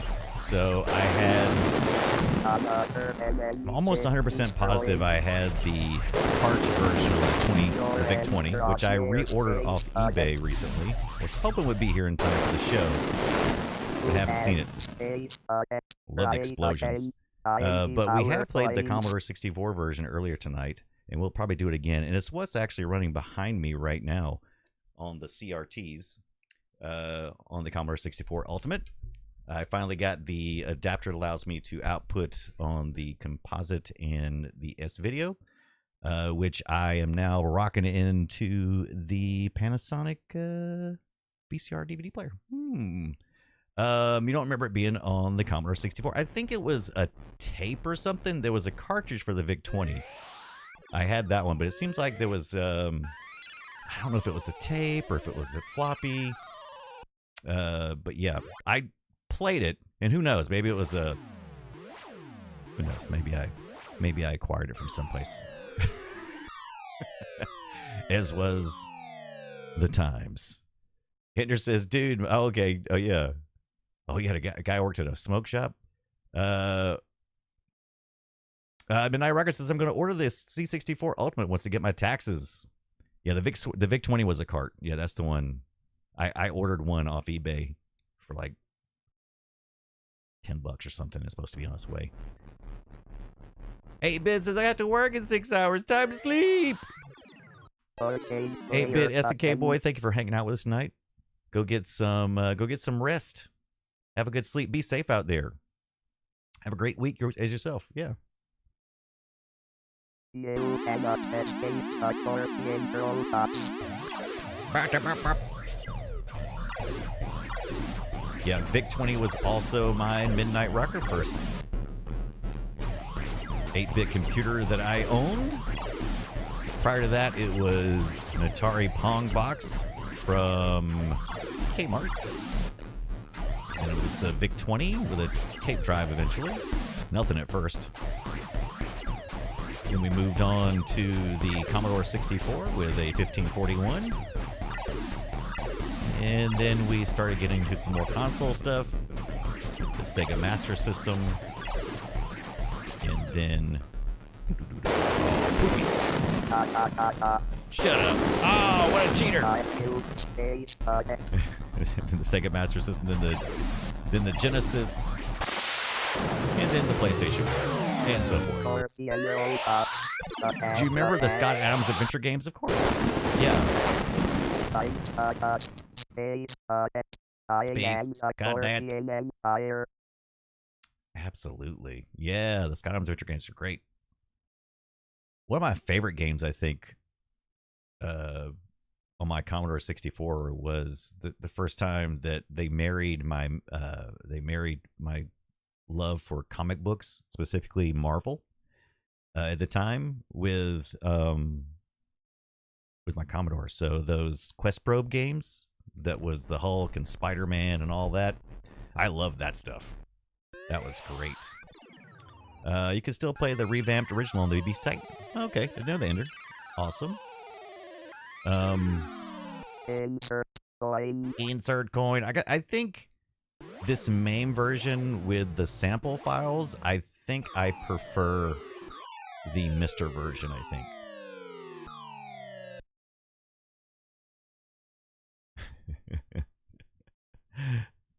You got crap. I know you got all that stuff. Why is it etched in your brain? I know. Also, I always am jealous of my on the other side of the pond of their the Z80 processors with the Spectrum and Retro Games. They released a full-size Spectrum, which I need to break out and play some more with. I'm fascinated with 8-bit computers from the top all the way down from the bottom to the top. Matter of fact, we got let's take a spin around the office real quick. Zoom. There's my Commodore shirt. If that's maybe sitting too close. There's the top of the chicken lips. But if we roll over here, we'll see that Mario. I know we should have done. We should do the Instacam. We should do the Instacam because that's probably going to be a better experience here. So we'll go up to our other camera here, and you can see my ninja pants down here. Ninja pants. Anybody got some ninja? Oh, we got an ad break coming on, so that's good. So we'll pop up to eventually, maybe, just maybe, if you would be so kind as to go overhead or something. There you go. Thank you, camera. All right, maybe is it too dark in here now? I think it's too dark in here, possibly. Okay, so I guess that wasn't the best way to go. Ninja pants. What do you wear on the weekends? Parkour. I don't know why he's being such a jerk. Why would you Instacam? Why won't you look at me? Look at me. Look at me. Look. I'm gonna grab your little camera face and I'm gonna pull it up just like this, like I shouldn't do. Here, up here. Look me in the eyes. Look me in the eyes. This is supposed to work. It's supposed to be hand gestures. It is still popping down there. What a jerk. What a stupid jerk camera. Can't look me in the eyes. Where's it going now? It's just doing it. It's just rolling around on its own. It's just. What are you doing? Look at me. Look at me. Fine. I don't like you anyway. I turned that thing off forever for a reason. Yeah, that's some terrible looking coffee now. It's at the bottom of the coffee. All right. Look. Mario's back here. We'll use our other camera here. There we go. Mario's back here messing with our Commodore 16, right? On the bench. Yeah, look at that. There we go. So this is our electronic microscope back there. We got to get back there and get that TED chip working right. Because I never had a Commodore 16. Commodore 16 came out after the Commodore 64 as a cost-saving measure. So, yeah, I'm just interested in getting that thing working. I've messed with plenty of SID chips, but never with the TED. So there you go. TED is dead. TED is dead. Stupid Instacam making a fool of me again. I knew I didn't like you for a reason. Hate you so much. Instacam. Yeah, you like I like my little setup back there. It's a place I'm gonna bust open this Flight Stick Pro and try to replace those pots in there. See if we can get a better range on our voltage. Discordia says, just love that setup so much. Your keyboard looks kind of like mine. Oh yeah, you also have what is this one? This is the Kludge, the Royal Kludge keyboard, which I love. I love this Royal Kludge keyboard. Mechanical keyboard, never leaves me bored. Got this little digital display thing. Also does like 3 different Bluetooth devices. It does the dongle thing as well. You can plug it in through USB-C. It's rechargeable. It's a nice little keyboard. Replaceable keys. It's purple. You got like a Red Dragon. Yeah, I've had a Red Dragon before. They're nice too. I like those as well. Mm-hmm. You look there. Yeah, I love the Royal Kludge. Love it.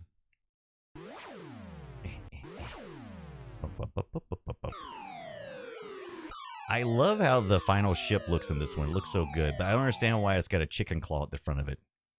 Or is that a satellite dish? I don't know. I don't guess it's really important. Let's see here. We've played GORF. We played golf. We played. Oh my gosh, the arcade version's so quiet. The claw. All right, so we got the GORF and the more GORF and the GORF times. I'm really kind of disappointed there wasn't a Final Burn Neo version of that. Did Apple have versions? So let's take a look. So we know we had GORF had the ColecoVision. Ender says you have so many damn cool keyboards. I think my fave was the beige Atari looking one with the rainbow of yellow, orange, and brown. Yeah, that's actually the Commodore one, I believe. I have or maybe it's the Famicom version. I have the Famicom version as well. I have a problem. It's called too many controllers and too many keyboards.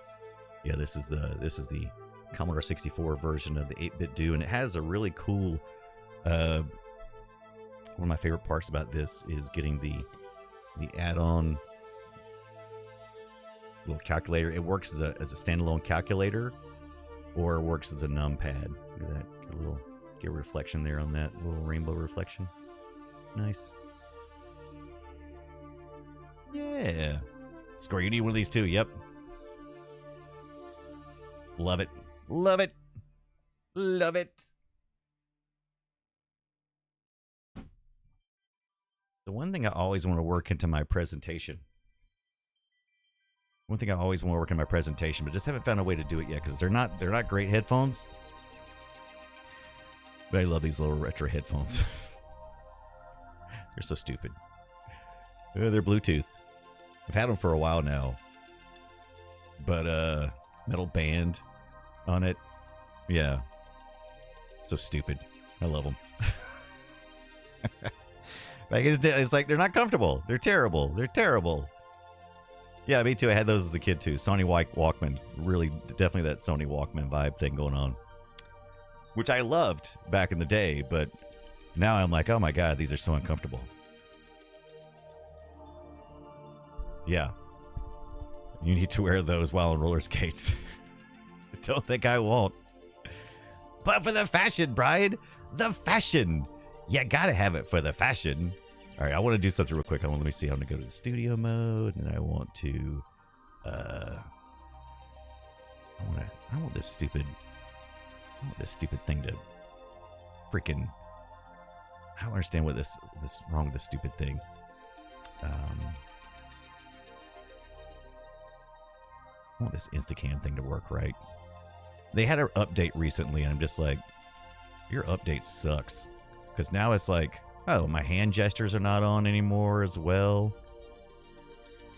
What did it do? What did you do? What did you do?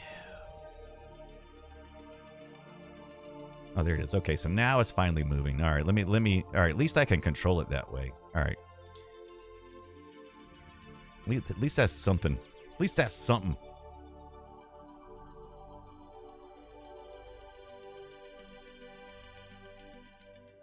Okay, so bottom of my coffee is not cooled, yo. That looks gross. What the crap? Why is it now? It's not letting me do it anymore. For just a second. For just a second, it was responding, and now it's not. Dear Instacam people, why won't you fix your crap? Okay, it says AI tracking is on. Whole body, no, I just want half body. Okay, I'm gonna do this. I'm gonna go look at it like it's a dummy. I mean, let me hold on. I'm not to like get in a weird position. Hey, look at me! Look at me! Well, that's not annoying at all. Jeez. Now, hello, Instacam. Follow. Over here. How you doing over here? This is my rear cam. Hi, rear cam. And then we go over here. Got our CRTs. Got some Sega action back there. And then I was just going to say a while ago, I was like, hey, look back there. There's Mario. He's doing the thing. He's doing the Mario. He's doing the Mario. He's fixing the there you go. Stupid jerk camera. I hate you. All right. Woo! All right. Avian says, Brian, thank you, Scott, Randy, and Brian. My prime suggestions are thoroughly screwed as suggesting hell comes to Frogtown. You're welcome. We had a pretty good episode today. We watched, what did we watch? We watched Elysium. The episode was good, not the movie. The movie bad. Episode good. Yeah, the Frogtown. It's great. How appropriate, too, after we're playing some GORF. What is GORF-a-rec? GORF-a-rec. What is that?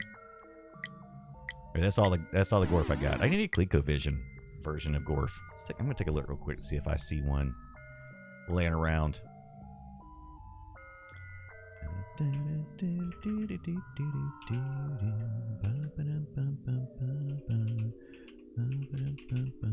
That is the other version, right?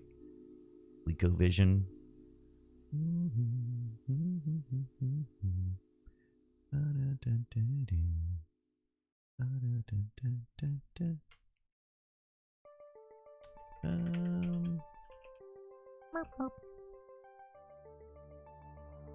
Avian says, I have never watched Elysium. I remember back in the day, people who did see it called it ham-fisted. Yeah.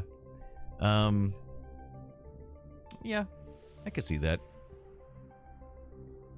But also on the other hand, if you know who the director is, it's exactly what you should have expected. I mean, if you, yeah, you know what I mean? Come on. I mean, it's not like you like, it's surprise, sucker.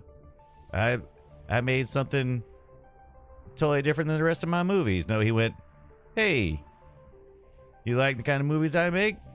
Here, I made another one. There you go. Yeah.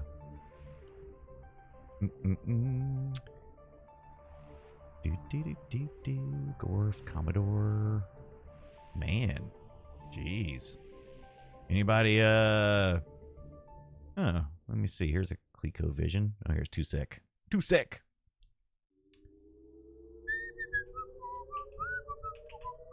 Why am I whistling the theme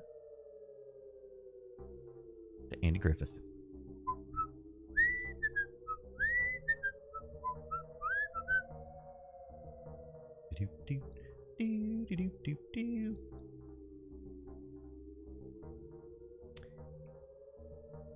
Yeah, if you were like coming in, if you only seen the trailer, I think the big problem was probably that. I think one of the biggest problems with the movie is the fact that they had Matt Damon in it. And it's not that Matt Damon's a bad actor, that he puts a bad performance. I think it just changes what you can do with the movie and where you can go and the expectations of the movie. So I think it actually hurt the film that he was in it. Rumor and Scuttlebutt says that it was originally going to be, they wanted Eminem. They wanted Eminem for the part. I was like, all right, okay. I don't know if that would have been any better, but Matt Damon. Matt Damon! It's all your fault. Matt Damon is more like it. And Panda says, Team America ruined that actor for me. Yeah, Avi, I can't help it. Andy Griffith is that's my core memory. My core memory, man. Yeah, I mean, I don't have anything. I like Matt Damon. Matter of fact, we're going to watch Matt Damon again this next week. Our next movie is going to be another Matt Damon, where we're going to watch the Rip on Netflix. So going real new here. So yeah, I don't have a problem with Matt Damon. I feel like the movie suffered because of him being there. Matt Damon. Matt Damon. Matt Damon. Let's see if we got the ColecoVision stuff that we need. Let's find out. I don't know. I've never really played. Oh, wait, there's a Jaguar version too. Dadgum, I need to grab that one too. I've heard that the Jaguar version's pretty cool. I think there's even a homebrew port of... What am I looking for? There's a homebrew port of a Game Boy Advance. What am I looking... Oh, there it is. Oh, I have a... Ooh. Is this going to expect a special controller and all that with the numpads and all that crap? I think I've done this before, and I think it didn't go well. Let's find out. Look at least see what it looks like, right? Fort Tangrel says, according to people in Williamton, Andy G was a bit of a jerk to the locals. He has a house there. I'm not surprised. I'm not surprised. I'm Andy Griffith. Hey, Brian, how you like them apples? Okay. Did I get lucky? Get Ready Player One. Okay, this is playable. I like this. This is cute. This is cute. I like it. It's very playable, very responsive. It's not arcade perfect, but it's got all the right notes, right? I mean, I would love to hear some... I love those little feet on those... I love the little feet on those guys. Oh, shooting Shucky Darn. Oh, no, they're right in my face. This is a problem. This is a problem. Oh, no, this is bad. Achievement unlocks. This is fine. This is fine. Single colored sprites. It's fine. It's running just fine.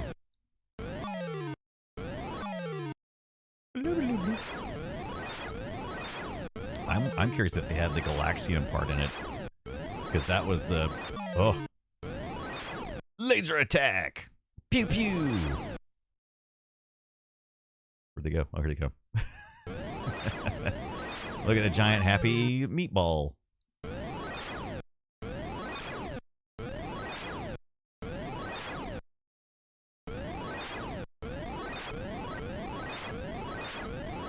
Whee! We did it.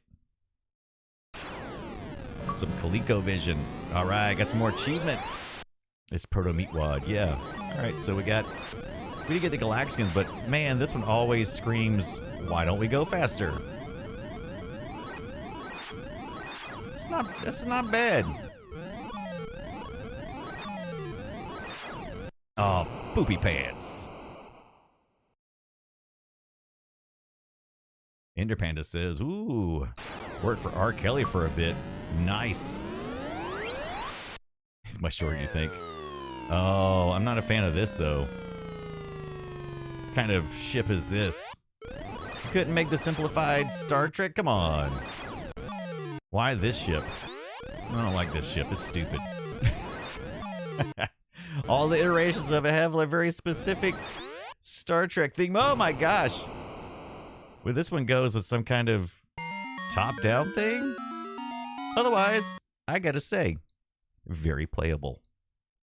Very playable. I like it. Yeah, I see when people like the ColecoVision version. ColecoVision version. ColecoVision version. All right, and let's also take a peek at the Atari Jaguar. What was it playing again? GORF. I'm trying to front load as much as I can of this for this week. We have our show on Wednesday, but I don't know what tonight and tomorrow is going to bring. So we got to be prepared. Prepared. Wait. When did the Jaguar version come out? Is this another homebrew? Ah, this is a self-published thing. Okay, so I saw it's for the Jaguar, but okay, so I don't want to mix in homebrew with real releases. So let's go to Moby Games. You guys probably hear me talk about Moby Games. They don't give me anything, but I am a supporter of Moby Games. I'm a fan of the work. Let's put it that way. I don't know about the people running the show. So if it ever turns out that people at Moby Games are a bunch of dicks, ooh, I didn't know. But I'm a fan of their work. The work is nice. Uh-oh, what happened? Uh-oh.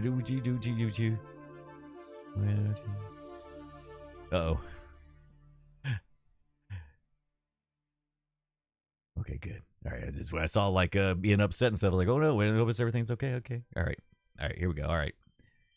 So Moby Games is the place that I like to go because, like, I like the service. I like the Moby Games service. Shame that I have to be so specific now. I've been burned too many times with people that I go, I love. All right, so let's look at the releases by date. I am a Moby Plus subscriber. You get a chance to do it. Hey, why not? Released in the arcade in 1981. It's the first version released. Then it went to the Atari 2600, both in the US and the UK. Then it made it to the 8-bit computers, Atari 8-bit computers. I think it was the same game as the 5200 on the 8-bit, but I believe that's right. Then we got it to the VIC-20 in 1982. Then you had to Commodore 64 the following year in the US. Where did it also make it to? All right. ColecoVision came out in 83. The Atari 5200, which you looked at a little bit. Then there's a Jaguar version, which I'm assuming is a home port. Breakdown to some more information here. Three Stooges Software Studios. I don't know these guys. And comments, it is a special release. Oh, it made it to Sweden. There you go. Good old Dave nutting. What a nutter. What a nutter butter. Let's see what Three Stooges software did. Besides that, on the website, they have nothing. Nothing. Okay. Let's look at a little trivia about these guys. No trivia. All right, there you go. Any trivia for GORF in general? I don't consider this trivia. They constantly put this in almost every one of these darn trivia entries. I hate it. Just delete it. Trivia: 1001 video games. Arcade version of GORF appears in the book 1001 Video Games You Must Play Before You Die by general editor Tony Mott. Every time. It's on every one of the... That's not trivia. It's fact. It's not... I guess it is trivial, though, isn't it? All right. Planned sequel. A prototype sequel to GORF titled Miss GORF. I've read this. Exists only as source code stored on a series of 8-inch floppy disk. 8-inch floppy. Those big ones. That unfortunately can't be compiled, apparently due to the obscurity of the programming languages it's written on. Sounds like an excuse to me. In fourth, and being done in software environment that cannot be reproduced. See, I don't buy that. So, I mean, come on. If you remember the design and stuff, we can recreate it. All right? However, some gameplay footage of the game exists in demo reel of a never-aired television show, Wired In. So let me see. It exists on a disc. You can't compile. You can't get to. You can't do on a video. As a video play of it on footage you can't see. They don't exist.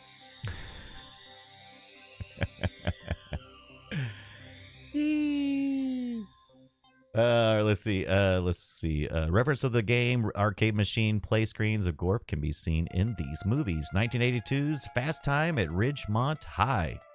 In 1983's Joysticks. An arcade cabinet can also be seen in 2006 The Benchwarmers. By the way, do I remember 1983's Joysticks? I don't know what this is, or do I?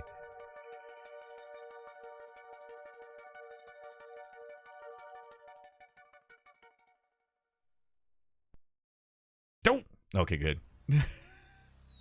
I have seen this.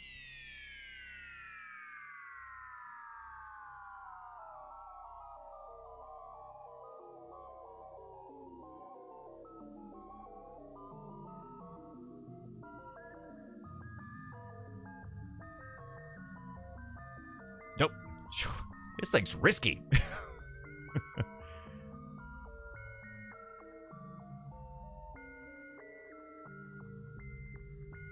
I do remember this. That was terrible. Hey, look. Did you guys like Porkies? We got something for you nerds.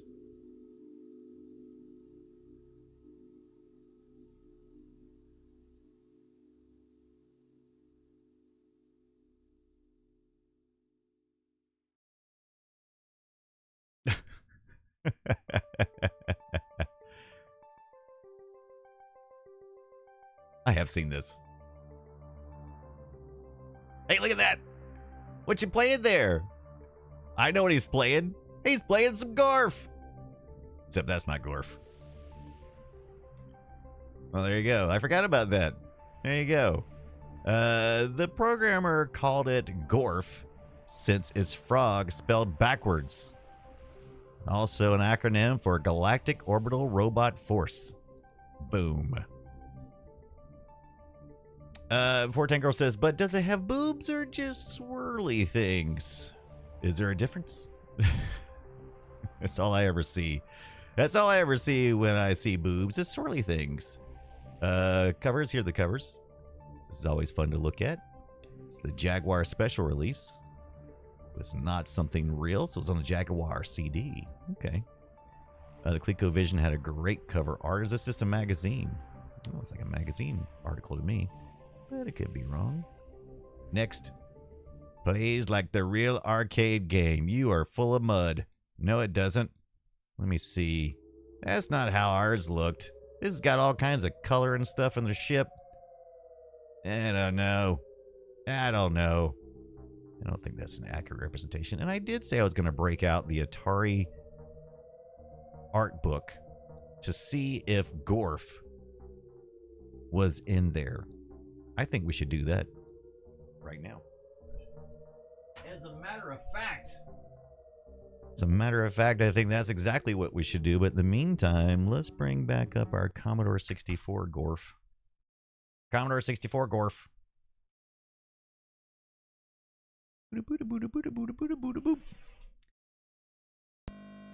Keyboard, I dropped it. Drop the keyboard. Ninja pants. Yeah.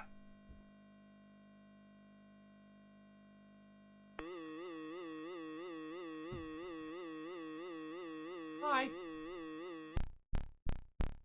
We should get the Instacam to follow us over here.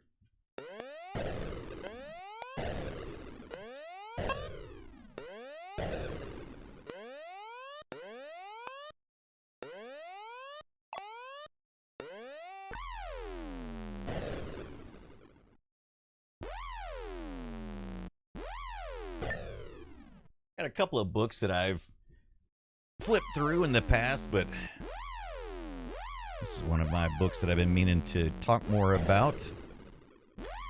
This is The Ultimate History of Video Games, Volume 1. I have Volume 2 as well.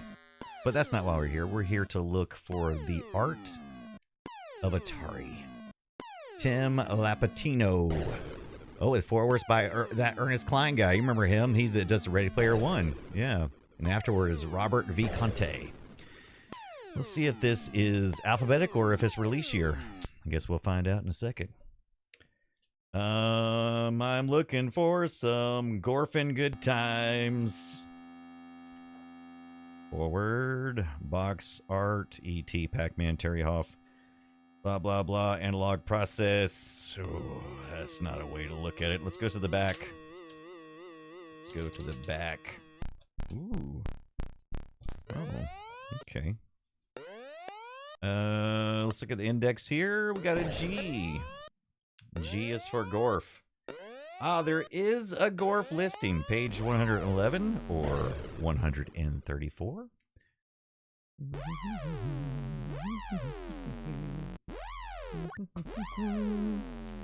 111. Wait, that's not GORF, that's golf. Let me, did I read it wrong? Stupid small print. Golf, that does say golf. Alright, never mind. Okay, so there's no GORF in here. There's no intentional GORF anyway. I mean, there's this, like these, there's like these screenshots and stuff in the front and back parts. Our mother. And that says, what does that say? Dirt.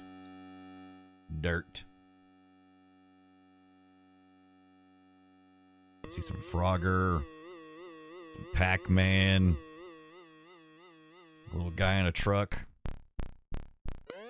Let's see Choplifter, Centipedes. See some baseball.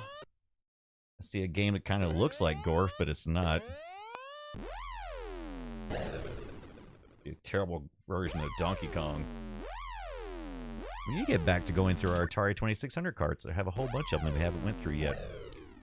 Let's see if there's a reference to GORF in here. Now, this mostly looks like home stuff, but that's fine because we're looking for the Atari 2600 version of GORF. I don't know if it was substantial enough to mention. I mean, surely like E.T., but probably nothing like GORF. What do you think that other one has small print? Jeez. Hector, Gould, Golf, GORF. I see a GORF. Now, this time it does say GORF. It says GORF, page 63. There is a definite GORF print in here on page 63. So let's take a look at page 63 in The Ultimate History of Video Games and see what we can see about GORF. Okay, so we got a little Midway talk here. Midway and Atari.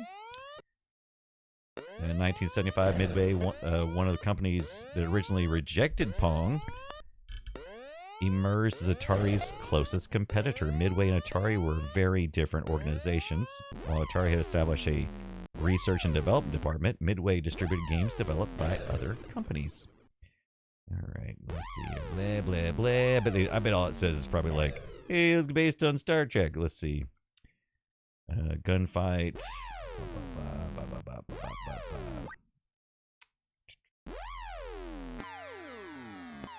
Ah, here we go. Some David Nutting. So this is probably where we need to get to. Oh, it's just like a list of things here. Midway hired an outside designer, David Nutting, brother of Nutting Associates founder Bill Nutting. Bunch of nutters. Nutting and Associates went out of business shortly after the failure of Computer Space. And Bill Nutting spent the next 5 years flying missionaries and relief supplies into impoverished African nations. I did not know that. David Nutting went on to create such classic games as Seawolf, GORF, Wizard of War. We need to look at Wizard of War because that is kind of tied in. And Baby Pac-Man. Remember Baby Pac-Man? Just a little baby. Let's look at Wizard of War. I did know that I did remember that I wanted to look that up.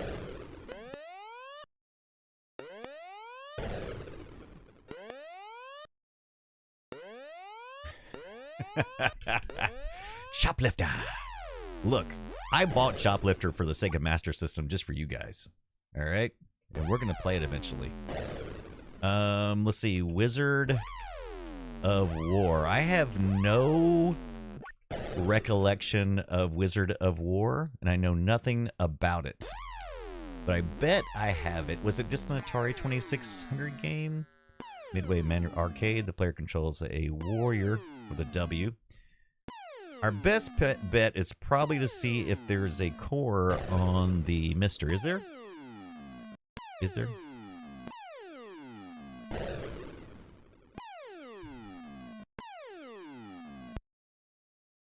see if I can remember how to get back to my Mister. Get back. Get back to where you once belonged. Get back. Get back. Where you? Okay, so let's go to cores. Wizard of War would be in the W's, right? And when I say war, I'm talking about W-O-R, not W-A-R. There's some joust, though. That's also some joust. Jump shot. Time for some karaoke. I need to just page down quickly. Quiz. We got quiz games? We should do that. Saw something about Satan. Could it be Satan? Wizard of War. There, look, there you go. Right there in our little list. Guess we'll need to update our little GORF if we're gonna do that. Let's go over, get all my little art things because I have Moby Plus, like I said, Moby Games Plus. So always grab the artwork there to simplify my life. Look at, I love these. I love these little avatar, these little characters, sprites. That's what I was looking for, sprites. Oh, I like this. It's kind of a dig dug kind of thing. Is that what I'm getting? Like a dig dug with no digging? Just the dugging? Oh, you playing against other people? Okay, so it's a maze game. And it's talking to me. Well, he made use of that. The Nuttings made use of that synthesis, didn't they? Oh, I love this cover art. That was a Commodore 64 version. Well, I'm in. I'm in. You played this, Tonda? I'm in. Yeah. Ooh, a Valley Astrocade. Remember those? Had one for that too. Apparently, this is on Antstream as well. I want to like Antstream. I really do. I really want to like it. I mean, on the surface, it makes sense. It's like, hey, play some of these old arcade games in the cloud because, you know, they're small and easy and portable. It should be easy to do this in the cloud. But then I get in there and I'm like, well, why does this feel so janky? Why does it feel so laggy? This should be easy. This should be super easy. But it's not.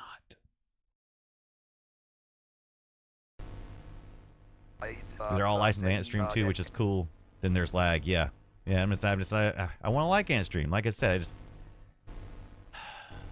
on paper it's like, yeah, it should be perfect. It's like they're itty bitty. Why can't they like just cache it? I mean, just throw the ROM on my computer. encrypt it. Whatever you gotta do. Just, it's fine. Just throw it on the device. I mean, what is it like? A kilobyte? Ooh, Tangipop, what is up? Independent says, I'm honestly surprised you guys haven't brought up Pixel Junk Shooter more often. I think Scott did years ago, but that's Modern Choplifter. Came out 2013. It still holds up very good. Tangipop says, going from playing Centipede on Stadia to play it on Antstream was bad. Stadia had no perceptible lag to me. Tana also confirms it's a good concept, needs better net code or something. If fighting games can do it, so can they. Yeah, like I said, this doesn't make any sense. I'm like, I don't know what they're doing. It just there's no sense in like the very basic ones not working better. Let's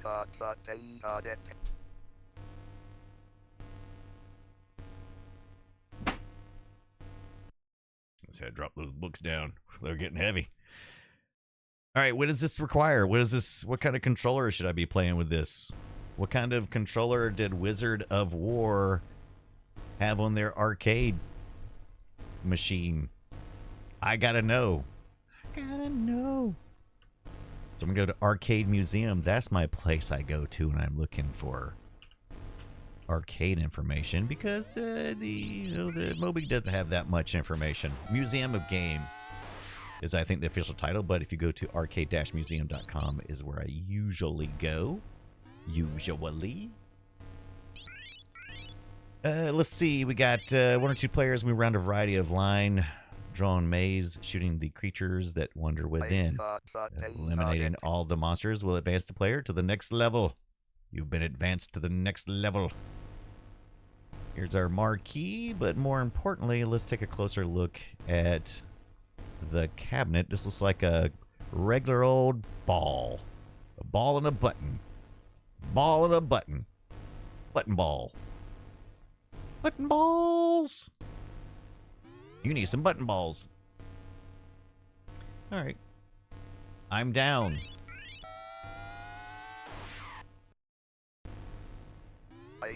But we can't just launch Wizard of War and not have some kind of coolness to it. We need some coolness.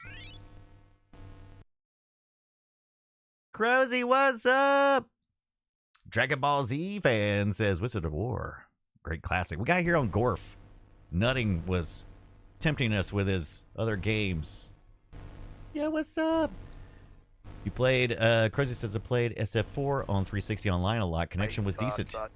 Yo! Let's get our filters turned back on for arcade effect. There we go. Got a little curvature on there. And I would love if I could grab a bezel art for this. It has some great bezel art. Basil art. Shit up. My watch just told me, hey Brian, it's time to go to bed. I'm like, you don't know me. You do not know me.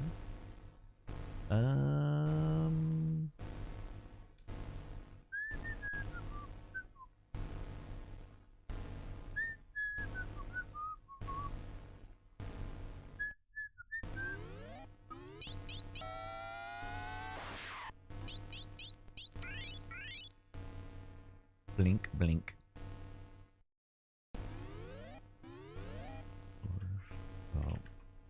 Oh my gosh, why am I typing Gorg?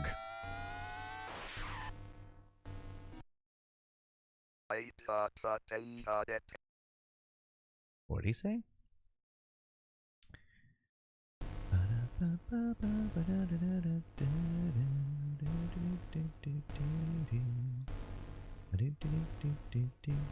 This is not what I'm looking for.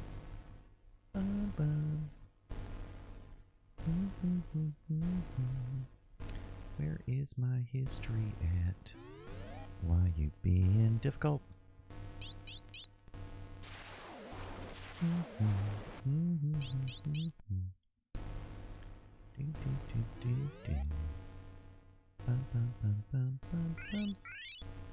What is today and then yesterday? Here we go. This is the place that I like to go get my arcade bezels if you're interested. These guys have Mr. ML Schlepp's MAME overlay for RetroPie and 1920 by 1080 displays. And this is over on emumovies.com. It's a forum. And you do have to sign up, but here's a really bunch of cool bezels. I've actually done this one before, the Burger Time. Wizard of War, is this it? No, that is cool. That Berserk. Popeye. Some Rally. That Joust, I did that one. Is that Joust? Yeah, that's Joust R. Commando, Super Pack. Invaders. Can I search this thread? Or do I have to search everything? Am I logged in as me? I am. Can I search just this forum? Will it give me crap? Let's see. Wizard of War. Bezel. Bezel. Let's see what we got here. Oh, that just takes me back to the front. She's so stupid.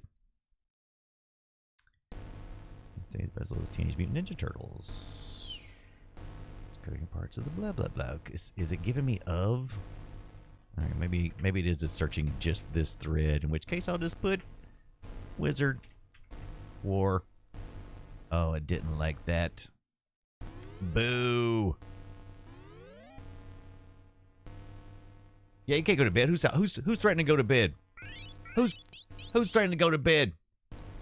What's that, Crosy? Can't come? Aw. Aw, Crosy, I'm sorry. Gonna have to miss it. Totally understand. Oh, Dragon Ball's fan says, I wonder who did the voice of Sinistar. I thought it was just Mr. Sinistar, right?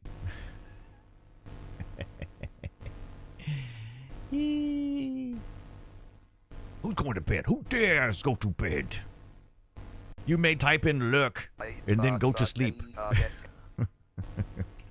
But you may not leave.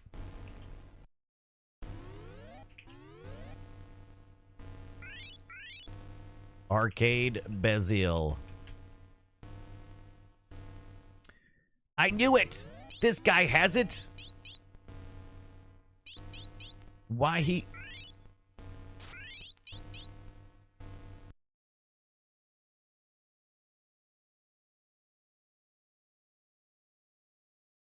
They just steal part of Donkey Kong?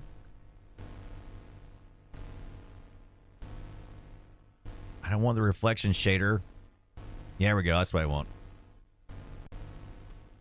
I don't want to continue. All right, let's go. Let's see. Let's see what happens. Ugh.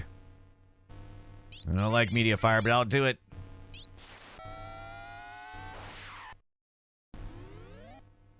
Bleep, blop, bloop. My bookie. See, this is what you get. That's a lot. That's a lot, yo.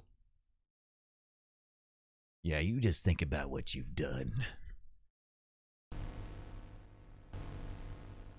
Oh, John Dormus did the Sinistar voice. Very good, thank you. According to AI Internet, the radio personality John Dormus did the Sinistar voice. Thank you, Tonda. Thank you for the question out there, and thank you for the answer. No dessert. Neither. You shall have no pudding. Alright, let me go open this virus real quick. This zipped up virus. Overlays, arcade. I just want the PNG. That's all I need. There we go. That's one. That's another. Let's see if it actually fits on what I'm doing, though. What's the difference?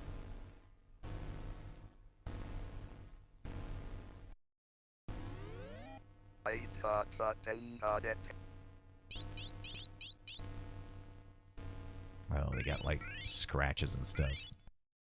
Okay. I see. I see. Alright, let me go extract this real quick. And then we'll do it propers. I need to play the Commodore 64 version as well. Why am I getting so sidetracked? I don't know. Yeah, but before Tango, if you need to go to sleep, I actually absolutely understand that. If that's what you were saying. Is that who was talking about going to sleep? Shall we play a stupid game? And win stupid prizes?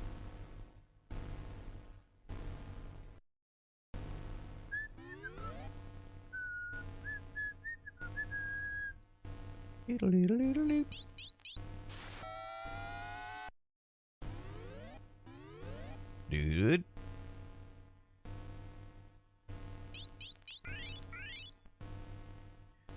Well, so far we still have power here in South Carolina, in my little hometown. Let's keep it that way. Let's keep it that way.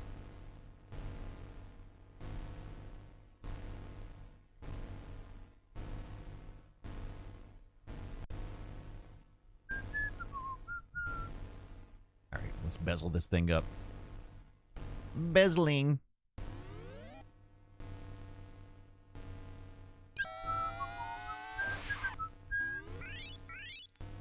Take care before Tank Girl. Yeah, I didn't want to say, but yeah, I need to go to bed. Have to run some water to keep the pipes from freezing. Yep, stay warm. All yeah, absolutely. Be safe out there. You guys all be safe. Don't worry about you. I lay in bed at night and worry about you. That's what I do. But thank you for hanging out. Parkour. Parkour. Wink. There's a bezel. And now we just need to match. Let's see what we got here.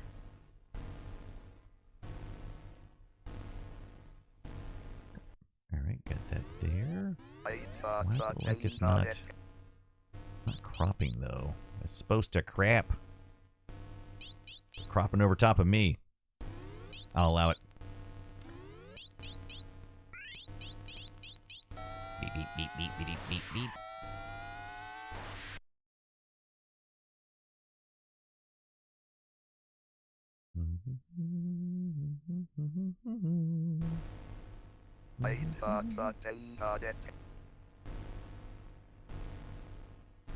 Here we go.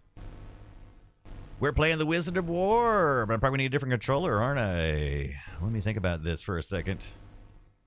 Got an arcade stick, but yeah, I guess that would work, right? I mean, I got a flight stick. That should still work. Let's just see what happens. Why not? Crappie, crappie gameplay. I'm such a good cropper. I'm a good cropper. Well, did I drop coins in? I think I did. Maybe not. Gar War. Gar War. Define WoW buttons. Let's go to the right. Let's go left. Let's go down. Let's go up. Fire button 1. What was it, second fire button? All right, let's go. Fire button 2. First player. Well, that one. And then let's skip this one. Because we have to have a coin, right? What did I say? Is this one? All right, no.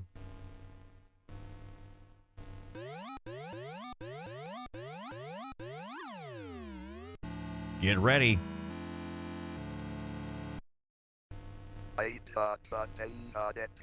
Oh, cool. I guess our first fire. Guess we don't have a second alternate fire yet. And so I guess the other one's the robot's playing it. Hey! Oh, I got zapped!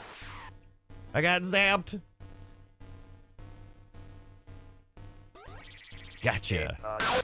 Oh my! Am I supposed to shoot the blue guy, or is that just... Get ready.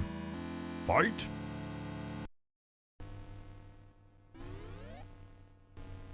Am I winning? Take that! Oh, no, I went through the thing. I didn't know I could actually go through the... Oh, you got that one, alright. I love how he kicks back. The gun has a kickback to it. Look at him. Look, I love that. Oh, where'd he go? Uh-oh. Oh, he disappeared. He made another one. He made another one. Uh-oh. Uh-oh. Action's getting faster and faster. I'm dead. Oh, what is that thing? What is that? What is that thing? It escaped. No!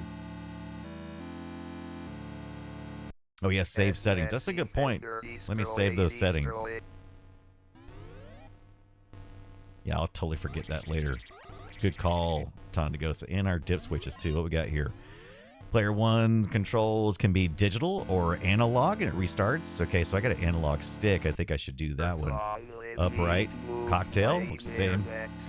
Circle screen off. Flip screen. Do you think I can play it upside down? No, all right. Coinage, English, bonus, 3rd level. Okay, 4th level, 3rd level, 4th level. Okay, free play off. Demo sounds always on. One last time. There we go. Let's try it out. Let's see what we got. Let's drop a couple coins in here. This game seems lower than the others. Let me bring it up a little bit so we can hear some of that great action.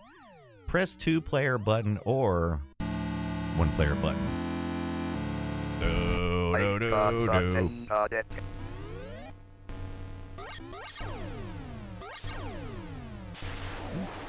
I see ya. Are these dragons or giant alien squirrels? They kind of make me think of squirrels. Can I go this way? I can. Uh-oh. There's that disappearing guy. You gotta get him before he does the thing. Oh, uh-oh. Oh, I got a team kill. Sorry about that, dude. Defender, destroy. Destroy. Oh, poopy! Accidentally went through the gate. Yeah, Robotron really made this just like obsolete. You knew! We're in Dungeon 2. Uh-oh, it's getting faster. Ah! Scared me. Ah, got me again. Crap-a-dap. Take that. Oh, boy. Ooh, take one of them. Uh-oh. Got another one. Ooh, it just turned red. It's that guy. It's the Mothman. Got him. You thought you could get away from me?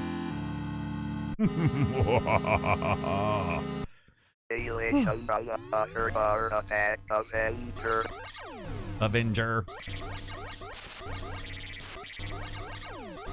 And it makes... Yeah, looks like... I was about to say that's some GORF. Oh, man, he just went straight through me like I was nothing. Beong. Oh, he got me. Captain Horatio, what's up? We just took a slight detour onto Wizard of War when we read a little bit about David Nutting. But yeah, we've been playing GORF all night. As a matter of fact, GORF on Golf is right behind us as we speak. But we'll return back to the Commodore 64 version right now, as a matter of fact, because I just want a little side taste of that. That was kind of interesting. And give everybody a little behind-the-scenes look at how I kind of set this stuff up. Space Cadet. Captain Horatio, how is your Sunday, Monday going? Are you staying warm? Are you staying warm?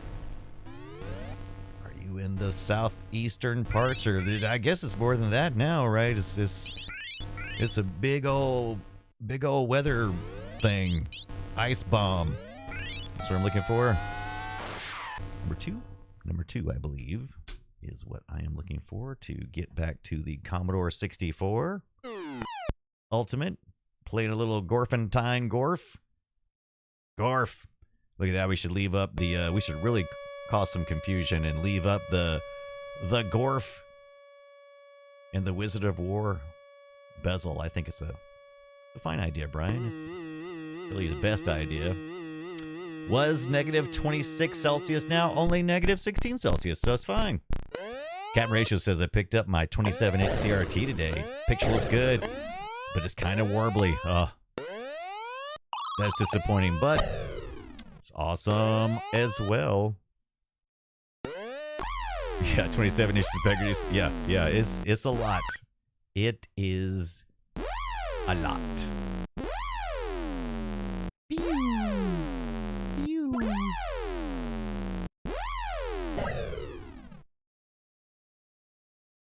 Nope, nope, nope, no sir, nope,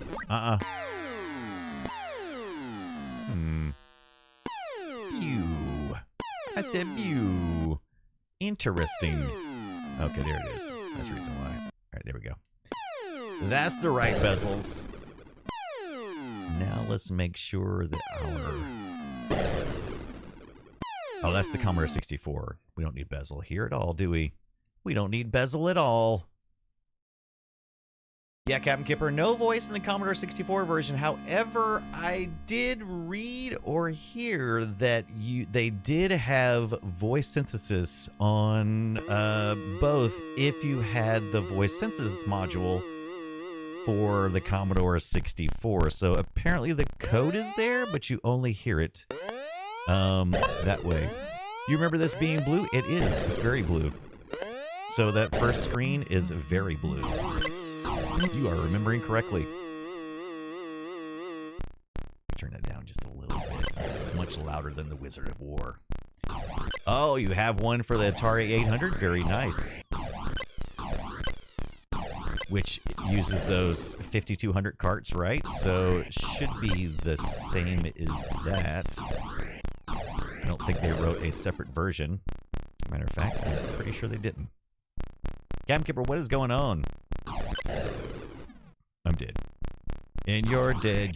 Man, I never did watch the last season of that. This weekend would have been a great time to do that.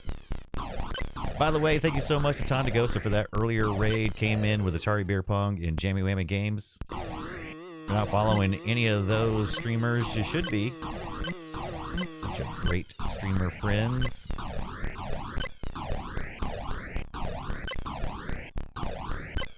Does my box art still show the wizard? See, this is why I keep you, Tonda.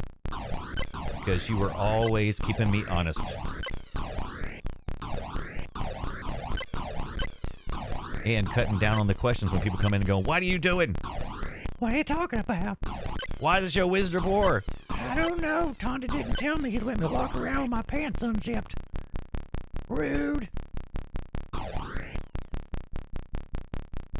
I had on the VIC-20 as well, Captain Ratio. That's where I had it at. I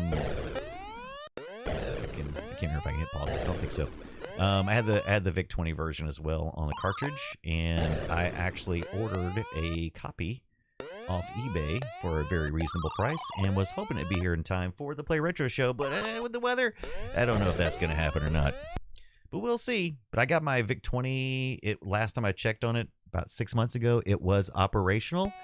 And I would like to fire it back up and check out the GORF, because that's how I remember playing when I was young. Let's see. Bop-a-dop-a-derp-derp. There we go. Thank you, Donna. Oh, no. Take the money. Take the money. So we got to add up on Twitch. Yep, ad in progress. 1 minute, 51 seconds.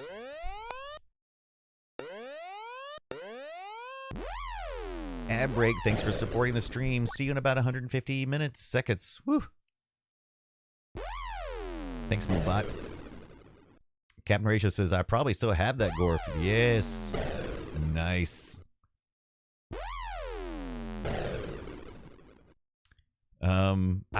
There was some color difference, but I mean, it wasn't that far off. I also want to say that I had this one as well. I think I had both, but I think I had... I'll know better once I see the VIC-20 version. But if my memory serves correctly, I had it on cartridge for the first, along with Radar Rat Race, I think, and some of the other ones I had. I only had like a handful of VIC-20 cartridges, but it seems like I had GORF on... I don't think I had it on cartridge. I think I had it on disc. Was that even a thing? Let's double check. Let's go see. We'll just go to eBay. We'll go to eBay because if it exists in physical form on eBay, then there's no denying that it existed. Commodore 64 GORF. You're such a GORF. You're such a GORF. I see Vic 20. I see Kickman cartridge. Oh, internet's getting slow. I see Qbert. I'm just not sure. How did I play it on the Commodore 64? Couldn't use Vic 20 carts on the 64. Vic 20. Print ad. I've seen so many people. Ooh, I want this.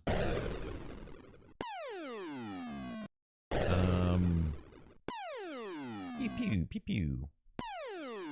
So, was there just never a copy of GORF on the Commodore 64? Because I just can't seem to find it anywhere.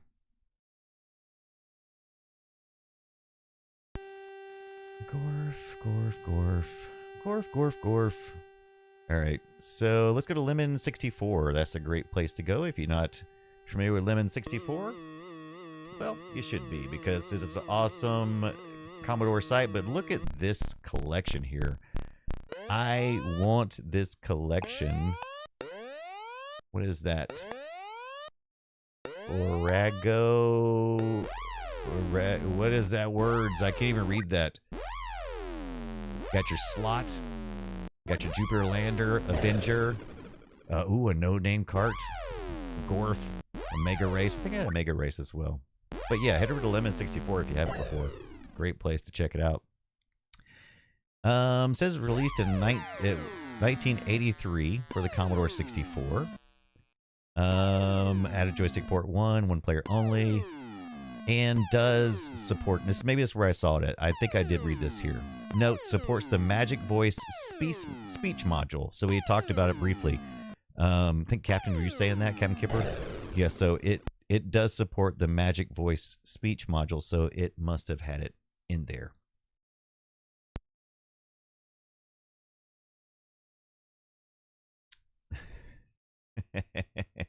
Cab Kipper says, check Lemon 64. Wait, did you say that before or after I went there? Because we were thinking the same thing. All right. So reference GORF on Claw. What is that? I'm still not seeing what platforms here. I see that it says cartridge, so I'm assuming someone scanned this in. Front cover or cartridge. I wish I could zoom into this closer so I could read. But I'm assuming such a small scan. This I think might be where I even got this from. I can't read that. It just says front cover cartridge on there, so I guess we'll just have to take their word for it. We'll just have to take their word for it. Shoot 'em up, miscellaneous. This is GORF on Claw. What is that? Oh, on Arcade Museum. Okay, yeah, which is my other place I love to go. Maybe look at that. Look at that. You got your cocktail type. Yeah, so see right there, look at that. So yeah, like I was telling you how the overlay would oh boy. I just want to see that overlay and the characters, your progression. This just looks like John's Arcade on the Road. Thanks, John. Well, I want to see the GORF light up. Okay, because I want to see the board and everything too. All right, I think this is it. Like I said, I got that Tron controller there. Nice little marquee. Boy, what was this film 13 years ago? What did he film with the potato? Got a couple of coins there. Somebody needs to get back to the arcade and fix this. All right. Nope. Hold on. You're gonna fall. Hold yourself steady. Hold yourself steady. Now he's doing something. He's wiping the thing. He's us. Now he's talking about how this stuff is it's warm. It's warm to the touch. Ah, it's too hot. All right. Boy, if you want to be nauseous, watch this guy. He's steadying himself. Stop touching it. Just play the game already. Stop molesting it. All right. No light up here on on that, but it does finally do it here, looks like. Okay, oh, maybe he was just looking at the demo screen. All right, so yeah, like I said, confirmed. Beta cam footage. I can't watch that anymore. Dude, somebody filmed some new stuff. All right. Gorfin times. Nice little picture there. All right. Okay. But yeah, confirmed. Cartridge, Commodore 64. And almost positive I had it on the VIC-20, but I think I also had it on the Commodore 64. I like GORF. GORF was a big love of mine. Captain Ratio says, drunken man touches arcade games inappropriately. The internet truly has everything. No video stabilization 13 years ago. Yeah, it is a VIC-20 game as well, and I ordered that off the eBay.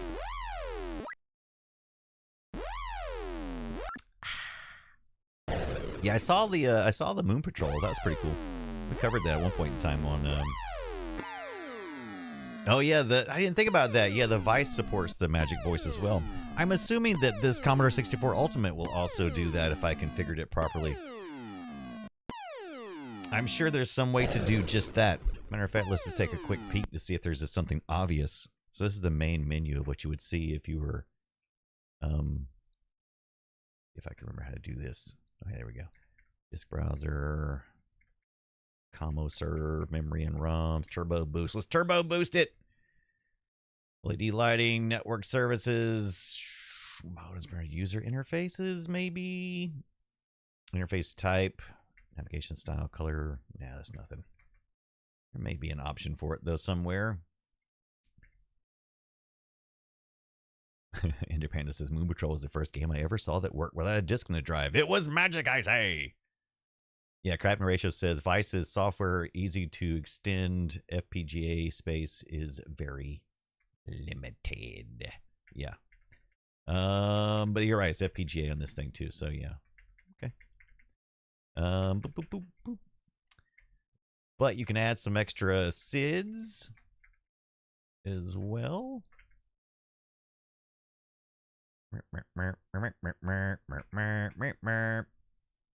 Back, I say, back.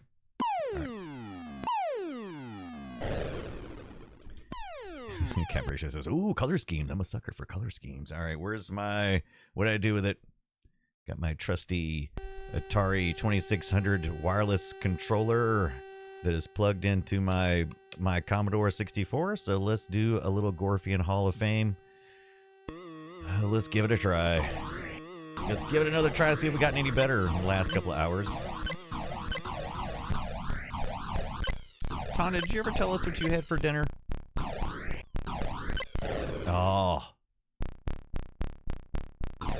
You almost got it.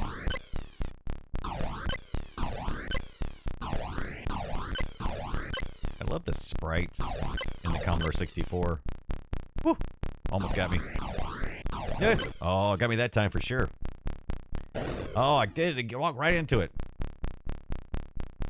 Oh, there's a slim chance your CRT could do POW. I had a CRT that had, I had a TV that had like a SCART, had a SCART port. So it had the, so it had the form factor of a SCART. But then when I started doing some reading. Apparently there was some attempt by RCA at one point to do a SCART type interface, but it wasn't wired up like SCART necessarily, but it was using that form factor because why not? It's already out there, right? It's very popular in Europe.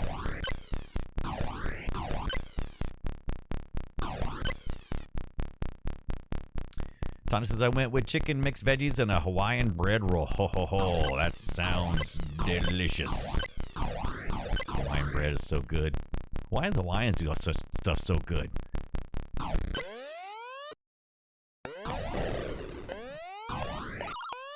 No. Oh, I couldn't escape. Took as many as I could with me, though.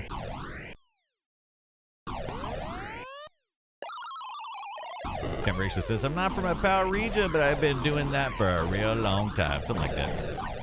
Don't you love the meatball alien that GORF is? And that is, I'm assuming, oh, he's such a cheater. That Gorfian cheater. Nope. Oh, come on, Meatwad. Oh, they was kind enough to let him completely pass before respawning me. That was nice. This ship is burned into my brain. Originally supposed to be a tie-in for the Star Trek motion picture. Didn't happen.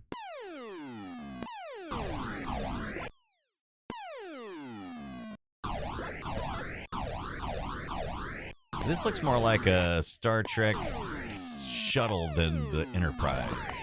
Yeah!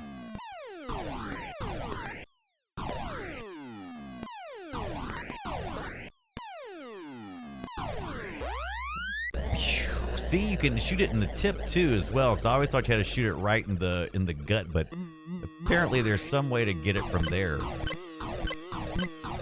You're dead, you're dead, and you're dead, and you're dead, and you're dead. Take that, I'm a space captain. And if you had the voice synthesis to smack talk me, you might say something smart right now, but you can't, because I don't have that. Oh, I might load up Vice though, sure enough. Is that Viger? Oh, it's Voyager. Oh, I get it.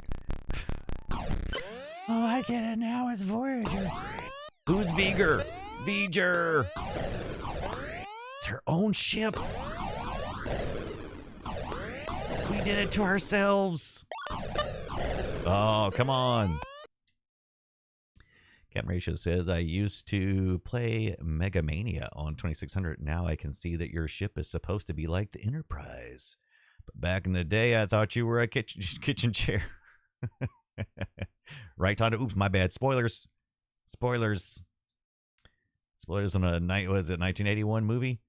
Was it older than that, or was it 81? Is that right? It seems right, but now it seems wrong. Cap Ratio says, you know, you're a kitchen chair that shoots boogers and cookie dough in televisions. Right, Cap Kipper? Take me to the Kirk unit. 1979. Dang, it was right before the 80s. Sounds right. Sounds right. What are we doing? We trying to get to 3 hours tonight? It's 2 hours and 47. Let's keep going. Let's break a record. No, my Sunday night streams have typically been about 3 hours lately, so. And the fact that everybody else is out at grandma's and I'm here taking care of the animals doesn't hurt. I can't believe I can't find a Commodore 64 cart anywhere for this GORF. It's just not there. What was it made out of? Was it made out of like cotton candy? How did it just disappear? 64 GORF cart.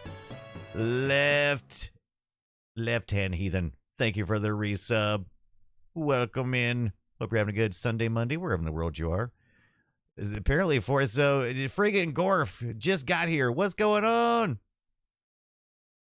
47 months. Yes, 49 months if you count the other. All right, let's see. We're trying to look to see if I can find Commodore 64 GORF cart. Just don't understand why eBay doesn't have any. Vintage 81 Commodore 64 rare game cartridge. Okay, is this it? Wow, it sold for $0 on October the 9th. Is that right?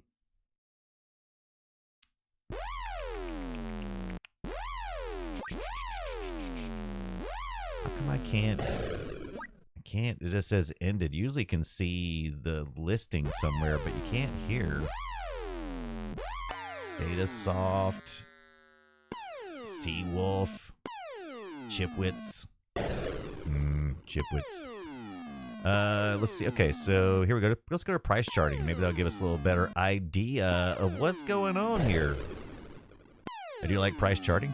I like price charting as well, but you know, whatever.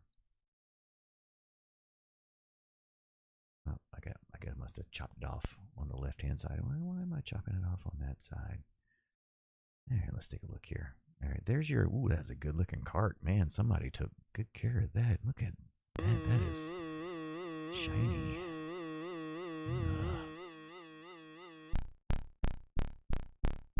Yeah, 24 hours. What's up, Tweep?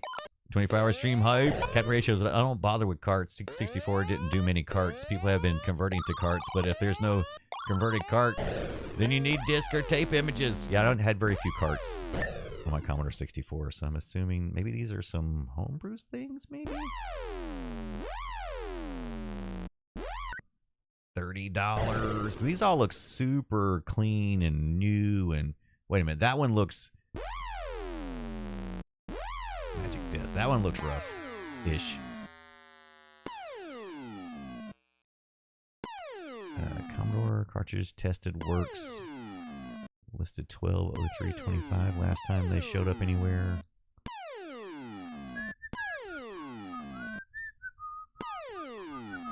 Sold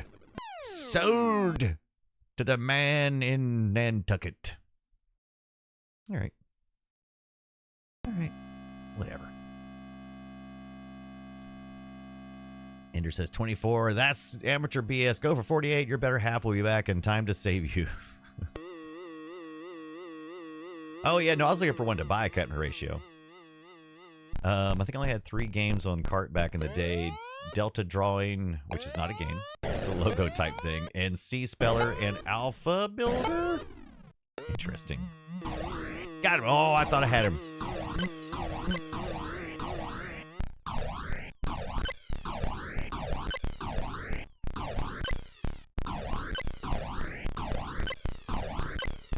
What a GORF. You're such a GORF.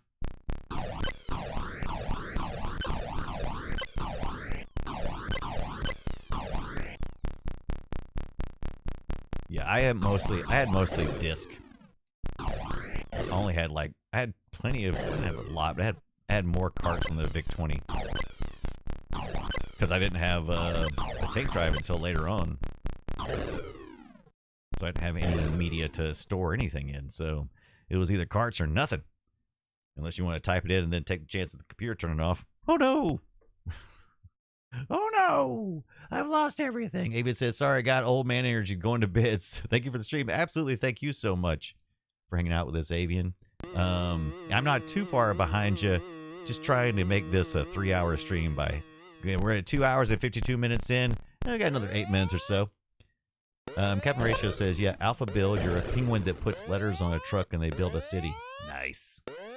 Yeah, I was curious. I was like, I think disc are a little harder to find. Let's see, floppy,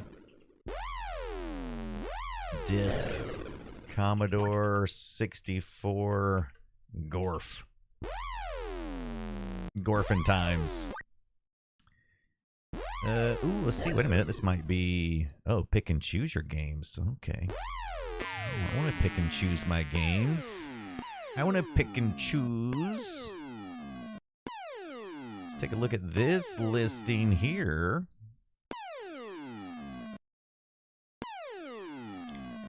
Oh, okay. So we got here Warhawk Caverns of Araban. Ooh, Funhouse. Look how that's written. Is that like TV Funhouse?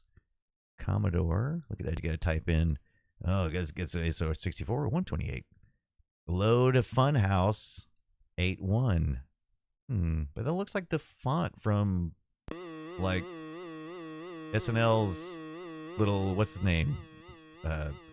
TV's Funhouse, whatever. Go the Ghost. Rock and Roll Trivia. Rock and Roll Trivia Part 2. Math Climbers. All of them? Let's see what we got over here. Go the Ghost. Warhawks Funhouse. Okay. Not as many as I thought.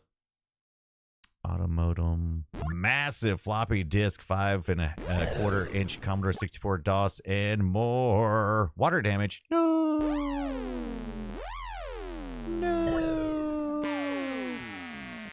So it is blank disc, but hey, if you have fun on there, good on you. Congratulations.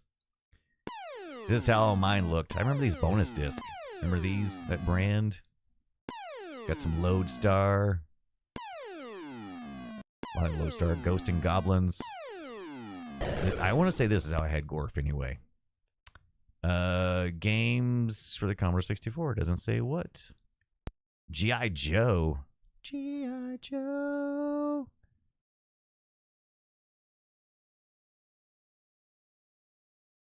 Peanuts Picture Puzzler, Summer Games, and Mule. Games Casino. Gazette. Bob Wertz. I don't remember any Opus drives, so where's that? More Lodestar. Best Fun Disc. Look, it's Best Fun Disc. Stereo Sid. Sid's with Picture Show. Reset total after use. Your special instructions. Look at this. This is Best Productivity Disc. More Sid music. Caveman. Okay. Boy, somebody likes some Lodestar. Because it was the monthly software collection from Commodore 64 and the 120. I bet there's some GORF in one of these. I kind of want to do this just to see if I could. $60. Game selling as is for blank disc. A lot of 60s. Well, I'm kind of. Where somebody's archived those Lodestar discs. I got a lot of. Keeps on going, doesn't it? Independent disc lasts that long? I figure floppies like that would be unusable by now. No, it's a chance. But there's a chance. But yeah, it's not a good chance, but there is. I have some old floppy disks that had stuff on them that still are readable. I did get some new discs as well to transfer them. Yeah, you got racks of verbatim disc. Oh, okay. I'm gonna do what Captain Kipper says. Search Commodore GORF, cartridge only, tested and works. All right. How very specific. Well, let's go. Ah, there we go. Commodore GORF cartridge only, tested and works. Wow. And I was begging eBay earlier to give this to me. Okay. Buy it now for $30. GORF is one of my favorite games. I mean, I would have no trouble adding this to my collection and going, okay, this is a staple of mine. Oh, 10 viewed in the last 24 hours. Boy, everybody really wants this one. $6. Washington. It'll take like a year to get here. All right. 0 bids. They know what they have. They know what they have. What a bunch of jerks. Right, maybe I can finish that art project from 1990. So a lot of you guys have been here for a while, been hanging out with me for a while, and I don't know if you've seen what my project is, what I'm thinking about doing. So I've got a couple of books on retro game development, specifically for the Commodore 64, and I got some really cool sprite sheets that I got. Hold on a second. Don't move. Don't go nowhere. You want the Live 360 to follow me? Or the Insta 360? What do you think? You think it's going to stop messing around? You think it's going to actually do what it's supposed to?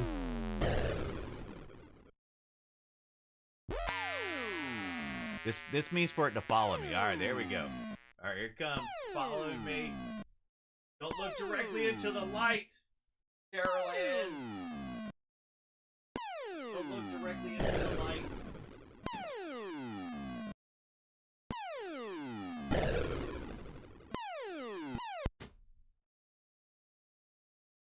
Now I've messed up. Now I got cables around stuff.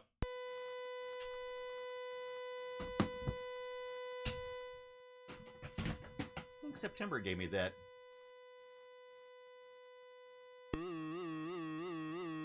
Ah! Says, this is tripping me out, man. Eee, that was fun. All right, turn that off. Turn that off. There we go.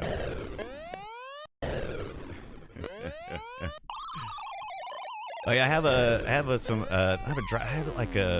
couple cleaner discs as well. All right, so this is my Commodore 64 future projects box. I got too much in my hands. Like I'm being murdered here. All right. Pew! Pew!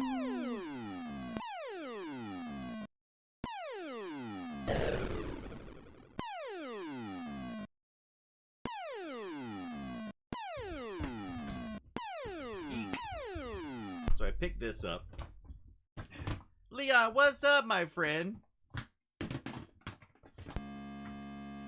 Was that dizzying? I know, Bender, right? It's freaking me out, man. Trying to justify having that Instacam thing, right? Mikey, what's up? What is going on, Mikey and Leon? What were you guys doing? Doing some racing? What was you out there doing, friends? All right, so we have this Commodore 64 sketch and design book now with programming examples. Look at that. I want to make that ship.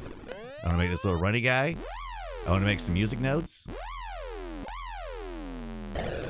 Oh yeah. I started watching Black Rabbit. I still need to watch that. But look here. Here's your here's a sprite worksheets, right? Of a certain size. Got a whole bunch of worksheets in here to sit there and plot out my sprites. I'm looking forward to it. I like that ship, though. Look at that. That ship is cool. At last, a workbook for creating sprites, custom characters, screens, and music on the Commodore 64. Woo. You raced earlier in the evening, but you got a screen worksheet, right? Got to lay out your overall screen. Got to do that. Got your words. You got your music. Got to write a little tune. Beep, bop, boop. Got to do that, right? Got to write your little notes. And then back here at the back, you got some programming examples. Time to do a little type in. Don't type these lines, right? Don't type those. Don't do that. That's what it says. But yeah, this is part of my little the little project I'm going to work on in 2026. And I've got a couple of books if I want to follow a particular route, right? I've got this retro game dev Commodore 64 edition. It's got some examples of how to do things, right? Some coding, some sprites in there. Got a little sprite thing there. But actually, I was thinking about taking and seeing if I could just recreate some of these, like that ship down there in GORF. I think that might be my first project to just kind of deconstruct how good sprites are made. And go from there. Yeah, you need a copy of the C64 Programmer's Guide from the Commodore. Yeah, I agree. Yeah, I've already got the user guide, right? But I need more. I need more. Andrew says, can't wait to show you my OBS setup. Hopefully done with it soon, and I'll spend a lot of time making it homage to old media. Yes. Just gorfing around, Leon. Just gorfing around. Oh, we're right into an ad break. Ran right into an ad break. But we did do we had a goal of reaching 3 hours tonight with some GORF fun, and I think we had some GORF fun. I think we did mighty fine. I think we did mighty fine. Looking to see if any of our usuals are out right now, but unfortunately, Bo's on. TV's Travis is on. Let's see. Any preference to our rating in? Oh, and so is Cyrenix. Yeah, so we got some people doing some things. Tony Ghost, thank you so much. Check out 8-Bit Show Intel on YouTube. Have I seen that? Captain, have I seen that? I will check it out if I haven't. Mikey says, I used to love playing GORF in the arcade. Yeah, we played a little bit of the arcade version earlier. Is a favorite. I went to Aladdin's Castle and used to love doing that. You have the Programmer's Guide, says Captain Ratio, but also Mapping the Commodore 64. If you're serious about programming, I am. I'm going to learn more about that. I want to learn some assembly and dive in deep. That's the hope. That's the hope.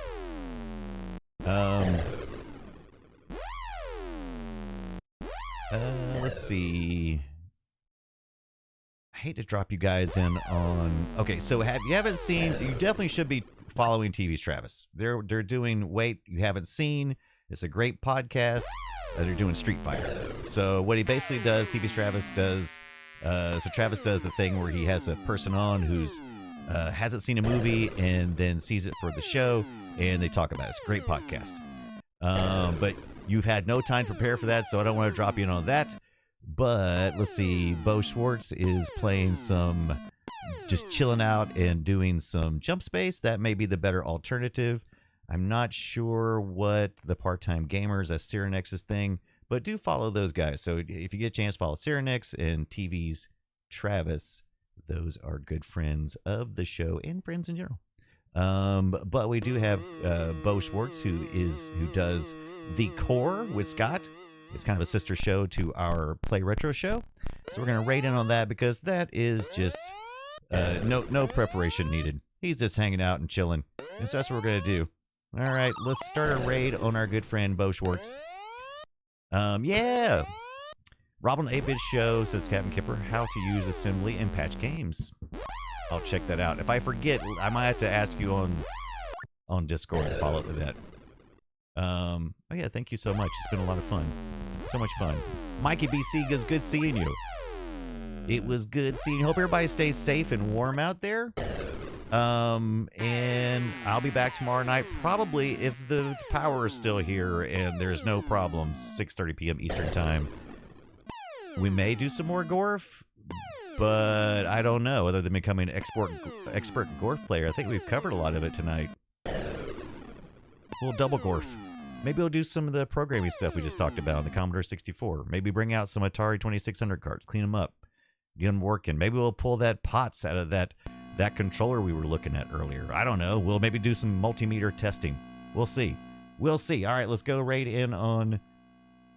Let's raid in on our good friend Bo Schwartz, and I'll see you guys tomorrow night, 6:30 p.m. Eastern Time, provided the power and the coldness. See you then.